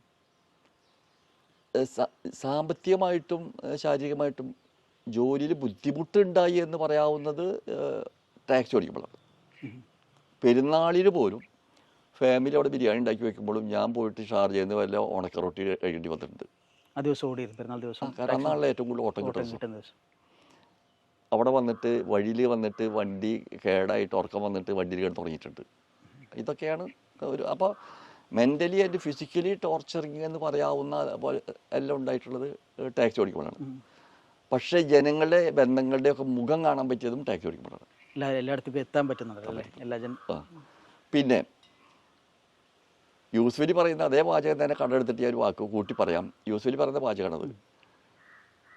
ഒരു സെയിൽസ്മാൻ്റെ വിഷമം എനിക്കറിയാം, കാരണം ഞാൻ സെയിൽസ്മാനായിട്ട് ജോലി ചെയ്തിട്ടുണ്ട്. ഒരു ടാക്സി ഡ്രൈവറുടെ ബുദ്ധിമുട്ട് എനിക്കറിയാം, ഞാൻ ടാക്സി ഡ്രൈവറായിട്ട് ജോലി ചെയ്തിട്ടുണ്ട്. ഇതൊക്കെയാണ് ഒരു വാക്ക്. പക്ഷെ അതിൽ കൂട്ടി പറയാൻ പോകുന്ന വാക്ക്, ഒരു ഷെയ്ക്കിൻ്റെ മാനേജറായാലുള്ള സുഖവും ദുഃഖവും ഞാൻ അനുഭവിച്ചിട്ടുണ്ട്. കാരണം ഭയങ്കര ഹൈപ്പർ ടെൻഷനാണ്. പക്ഷേ ഏതൊരു ഓഫീസിൽ പോയാലും ഏത് സ്ഥലത്ത് പോയാലും ഒരു VIP ട്രീറ്റ്മെൻറ്റാണ്. അത് വലിയൊരു കാര്യം. ഞാൻ ലോക്കപ്പിലും കിടന്നുണ്ട് ഈ ഷെയ്ക്കിനോട് മാനേജറായിരിക്കുന്ന കാലത്ത്, ചെയ്യാത്ത കുറ്റത്തിന് 5 മണിക്കൂറോളം. അതെന്തായിരുന്നു? അവിടെ ഈ വണ്ടികൾ ഇങ്ങനെ വെറുതെ ഇടും. ഇവർക്ക് ഇൻഷുറൻസ് ഇല്ല വണ്ടികൾക്കൊന്നും. ഷെയ്ഖന്മാരെ ഒരാളുടെ വണ്ടിക്കും ഇൻഷുറൻസ് ഇല്ല, തേർഡ് പാർട്ടി ഇൻഷുറൻസ് പോലും ഇല്ല. ഓക്കെ, ടെസ്റ്റ് നടത്താനായിട്ട് പാലസിലേക്കാണ് പോലീസ് വന്നിട്ടാണ് ടെസ്റ്റ് നടത്തുന്നത്. അല്ലാതെ വണ്ടി കൊണ്ട് അവിടെ പോണ്ട. അപ്പോൾ നിരത്തിയിടും. ഞാനാണത് ഫില്ലപ്പ് ചെയ്യുന്നത്. അറബിയിൽ ഫില്ലപ്പ് ചെയ്യുന്ന ആൾ ഞാനാ. പോലീസുകാർ എഴുതേണ്ട ഭാഗം ഫുള്ള് എഴുതുന്ന ആൾ ഞാനാ, അവർ ഒപ്പിടൽ മാത്രം. അങ്ങനെ ഇരിക്കുമ്പോൾ ഒരു ദിവസം ഒരു പോലീസുകാരൻ വന്നിട്ട് പറഞ്ഞു, പാലസിലത്തെ ഒരു വണ്ടി വേറൊരു വണ്ടിയുമ്പോൾ മുട്ടിപ്പോയിട്ടുണ്ട്, അതുകൊണ്ട് ഡ്രൈവറെ ഹാജരാക്കണം, ഓടിച്ചെടുത്താൽ വെച്ചത്. അപ്പോൾ ഈ വണ്ടി എന്ന് പറഞ്ഞാൽ ഓരോരുത്തരും വന്നിട്ട് ഒന്ന് കൊണ്ടോട്ടെ, ഒന്ന് കൊണ്ടുപോയിക്കോളാം, അങ്ങനെയാണ്. അതായത് കറക്റ്റായിട്ട് അല്ല, അവിടെ റെക്കോർഡൊന്നുമില്ല, ആരെ കൊണ്ടുപോയത്, എപ്പോഴാണ് കൊണ്ടുപോയത്, അങ്ങനെ ഒരു ഇതുമില്ല. അപ്പോൾ ഞാൻ അപ്പം തന്നെ ഷെയ്ഖിന് ഫോൺ ചെയ്തു, അങ്ങനെ സംഭവമുണ്ട്, പോലീസുകാരകത്ത്. അപ്പോൾ ഷെയ്ഖിൻ്റെ പെർമിഷൻ ഇല്ലാണ്ട് ആരും അകത്ത് കിടക്കാൻ പാടില്ലല്ലോ. അപ്പോൾ പറഞ്ഞു വന്ന് കണ്ടോട്ടെ. അങ്ങനെ അവർ വന്നിട്ട് ഈ വണ്ടിയൊക്കെ അവിടെ ആകെ അങ്ങനെ ഡാമേജൊക്കെ ആയിട്ടുള്ള തരം വണ്ടികളൊക്കെയാണ്, ഒരു ചെറിയൊരു പിക്കപ്പ് പോലെ. അപ്പോൾ അതുമ്പോൾ ഒരു ചോന അടയാളമൊക്കെ ഉണ്ട്. അപ്പോൾ ഈ പരാതി കൊണ്ടുവന്നിട്ടുള്ള ആൾ പാകിസ്ഥാനിയാണ്. അവൻ മുത്തർജിമാണ് കോടതിയിൽ. അതുകൊണ്ടാണ് അവന് അത്ര ഒരു സോഴ്സ്. അങ്ങനെ ഇത് കണ്ടു കഴിഞ്ഞിട്ട് പോകുന്നുണ്ട്. അപ്പോൾ ഞാൻ ഇടയ്ക്കിടയ്ക്ക് പോകും, എന്ത് വയലേഷൻ ഉണ്ടായാലും അവിടെ പോയിട്ട് ലാമാന എഴുതും. അപ്പോൾ ഈ അതിൻ്റെ ഹെഡ്, ഈ ഡിപ്പാർട്ട്മെൻറ്റിൻ്റെ ഹെഡ് നല്ല പരിചയമാണ്, സായിദ് സഖർ അൽ ഫലാഹി ആളാണ്, മേജറാണ് ആൾ. അതെല്ലാ ഡിപ്പാർട്ട്മെൻറ്റിൻ്റെയും ട്രാഫിക്, ലൈസൻസ്, രജിസ്ട്രേഷൻ എല്ലാത്തിൻ്റെയും ഹെഡാണ്. ചെറുപ്പക്കാരനാണ്. ഇവൻ്റെ പെങ്ങൾ വിവാഹം, ഷെയ്ഖിൻ്റെ പെങ്ങൾ വിവാഹം കഴിച്ച ആളാണ്. അപ്പോൾ നല്ലൊരു ദീനിയായ മനുഷ്യനും. അപ്പോൾ അദ്ദേഹം ഈ എപ്പോൾ ചെല്ലുമ്പോഴും എന്തെങ്കിലും കാര്യങ്ങൾക്ക്, ഞാൻ ട്രാഫിക് ഡിപ്പാർട്ട്മെൻറ്റിൽ ചെല്ലുമ്പോഴും എന്ത് കാര്യങ്ങൾക്കും ഒപ്പിട്ടിട്ട് പുതുക്കാനും ഓരോന്നിനൊക്കെ ഞാൻ ഇടയ്ക്കിടയ്ക്ക് പോകണം. എപ്പോൾ ചെല്ലുമ്പോഴും ഇവരെന്നോട് ചോദിക്കും, എന്താ ഈ ആളെ കൊണ്ടുവന്നില്ലല്ലോ. അപ്പോൾ ഈ ഫയലാകെ പഴയതായി, കാരണം അപ്പോഴും ആളെ ഞാൻ കൊണ്ടുവന്നിട്ടില്ലല്ലോ, 15 ദിവസം കൊണ്ട് കൊണ്ടുവരാമെന്ന് പറഞ്ഞിട്ട് ഒപ്പിട്ട് കൊടുത്തിട്ടുള്ളത്. അങ്ങനെ ഒരു ദിവസം ചെന്നപ്പോണ്ട് നമ്മുടെ ഇവിടുത്തെ റാങ്ക് പറയുകയാണെങ്കിൽ ഒരു CI റാങ്കിലുള്ള ഒരു ഓഫീസിൽ ചെയ്തിട്ട് ഞാനിത് വർത്താനം പറയുന്നു, കാവ കുടിക്കുന്നു, ഇതൊക്കെ ഒടിച്ചുകൊണ്ടിരിക്കുന്ന നേരത്ത് SI ഒരു ഫയൽ കൊണ്ടിട്ട് പറഞ്ഞു, ഇവനിതുവരെ ആളെ കൊണ്ടുവന്നിട്ടില്ല പറഞ്ഞു. ഒരു ഒറ്റ മിനിറ്റ് കൊണ്ട് ദഖർ ഓഫീസിൽ എന്നെ പിടിച്ചാത്തതാണ്. അതും ഒരു വ്യാഴാഴ്ച. കോടതിയില്ല. ഞാൻ നേരെ ഒരു ചെറിയൊരു ലോക്കപ്പ്, അതിനുള്ളിൽ ഞാൻ ചെന്നപ്പോൾ ഒരു വേറെ മലയാളിയുണ്ട്. അപ്പോൾ എൻ്റെ മനസ്സിലുണ്ടായിരുന്ന ചിന്ത, ഇവിടുന്ന് രക്ഷപ്പെട്ട് നാട്ടിലേക്ക് എത്തിയാൽ മതി, വേറെ ഒന്നും വേണ്ട.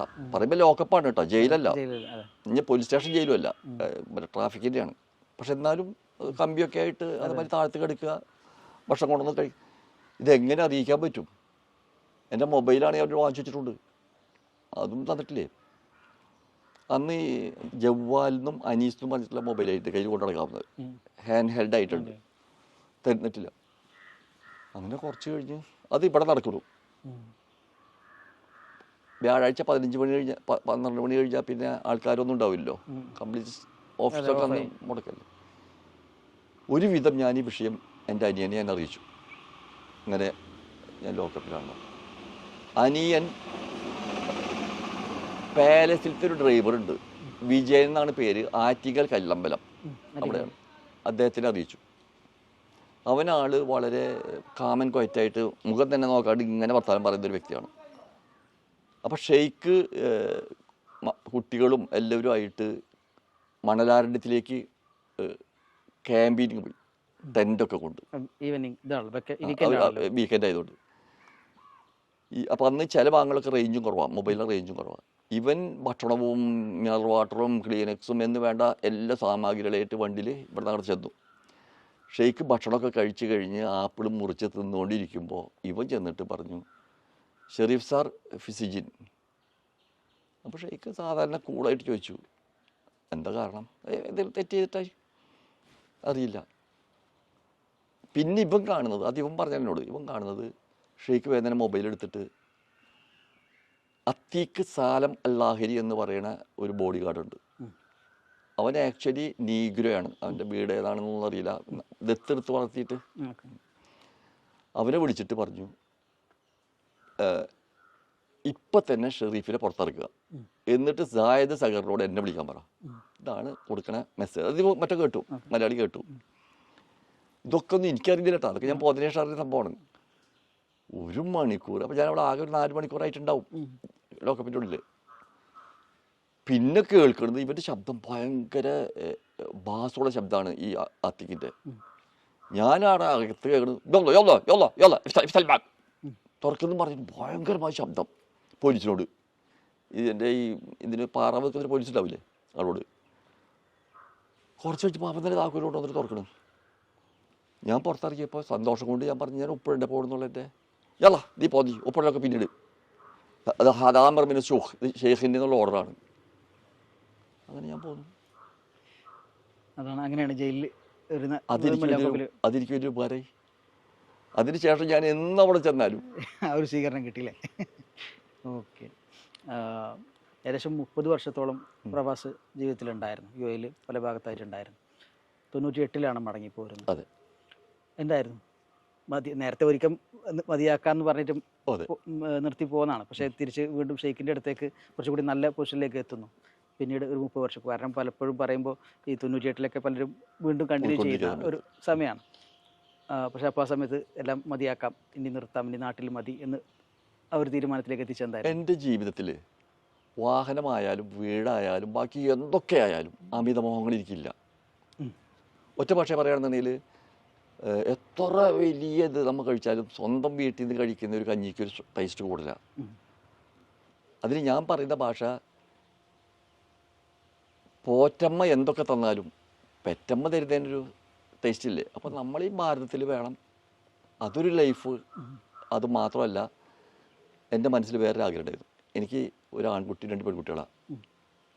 അവരെ മോറലായിട്ടും മോശമാവാതെ ജീവിക്കണമെങ്കിൽ ഞാൻ വേണം, കൂടെ വേണം. ഞാൻ എന്തൊക്കെ ഉണ്ടാക്കി ആ പിള്ളേർ മോശമായി പോയി എന്നുണ്ടെങ്കിൽ പിന്നെ കഴിഞ്ഞില്ലേ? അപ്പം അതിനേക്കാൾ വലിയതാണല്ലോ അവരെ നല്ല നിലയ്ക്ക് വളർത്തിക്കൊണ്ടുവരിക. അതിന് എൻ്റെ കണ്ണ് ഇവിടെ എന്തായാലും വേണം.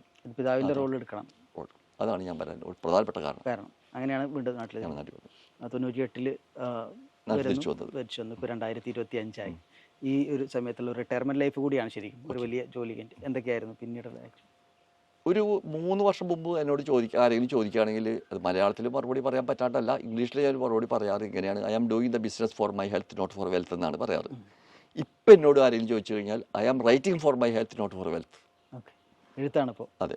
അപ്പോൾ എഴുത്തും കോർഡിനേഷൻ, പത്തേമാരി പ്രവാസികളെ കപ്പലിൽ പോയവരെ, അത് ഞങ്ങളുടെ ഒരു സംഘടനയുണ്ട്, പത്തേമാരി പ്രവാസി സമിതി.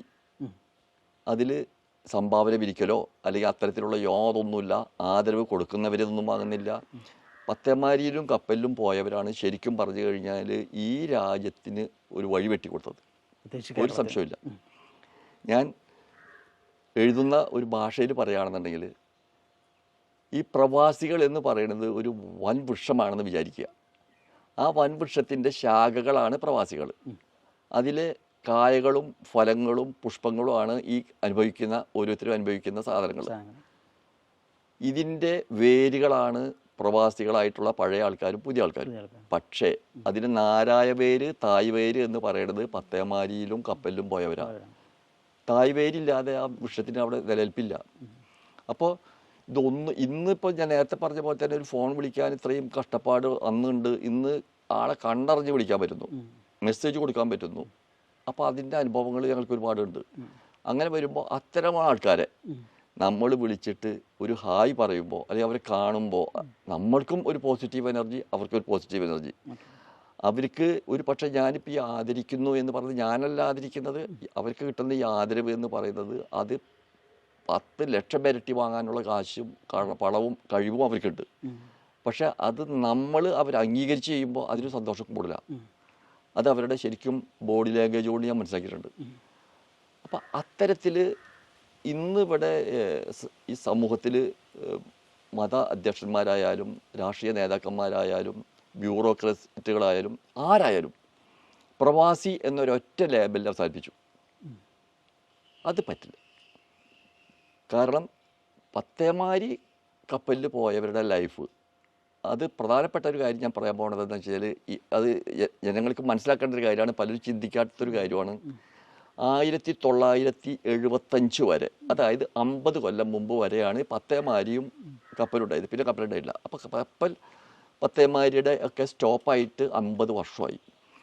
1975 വരെ ഒരാൾ കാണുകയാണെങ്കിൽ അതൊരു ഫ്ലാറ്റിൽ വെച്ചിട്ടാവട്ടെ അല്ലെങ്കിൽ ഒരു കടയിലാവട്ടെ എവിടെയെങ്കിലും ആയിക്കോട്ടെ, ഗൾഫിലുള്ള ആൾക്കാർ അങ്ങോട്ടും ഇങ്ങോട്ടും ചോദിക്കുക, എന്താ പേര്? ബാബു. കഴിഞ്ഞു. എവിടെയാണ് വീട്? തൃശ്ശൂർ. അതിന് മുകളിൽ ഒരു കൗണ്ടർ ക്വസ്റ്റ്യൻ ഇല്ല. 75-ന് ശേഷമാണ് എന്താ പേര്? ബാബു. എന്ത് ബാബുവാ? അജ്മൽ ബാബു ആണോ, തോമസ് ബാബു ആണോ, രാജൻ ബാബു ആണോ എന്നാണ് ആ ചോദ്യത്തിൻ്റെ അർത്ഥം. അത് തുടങ്ങിയത് 75-ന് ശേഷം, അതായത് കപ്പൽ സ്റ്റോപ്പ് ചെയ്തതിന് ശേഷമാണ് സംഭവിച്ചിട്ടുള്ളത്. അതേപോലെ 75-ന് മുമ്പ് ഒരു രാഷ്ട്രീയ നേതാക്കന്മാരാവട്ടെ, സെലിബ്രിറ്റികളാവട്ടെ, നേതാക്കന്മാരാവട്ടെ, ഒരു പാർട്ടികളും ഞങ്ങളെ കാണാൻ വരാറില്ല. കാരണം ഞങ്ങൾക്ക് എന്തിനു തരണം. അതിന് ശേഷമാണ് ഇതൊക്കെ സംഭവിച്ചിട്ടുള്ളത് ഈ പത്തേമാരി കപ്പൽ യാത്രയുടെ സ്റ്റോപ്പിന് ശേഷമാണ്. അത് ഞാനൊരു എന്താ പറയുക, ഒരു ലിമിറ്റ് പറയാണ് ഞാൻ. അത് കപ്പൽ സ്റ്റോപ്പ് ചെയ്തത് കൊണ്ടാണെന്ന് ഞാൻ പറഞ്ഞില്ല.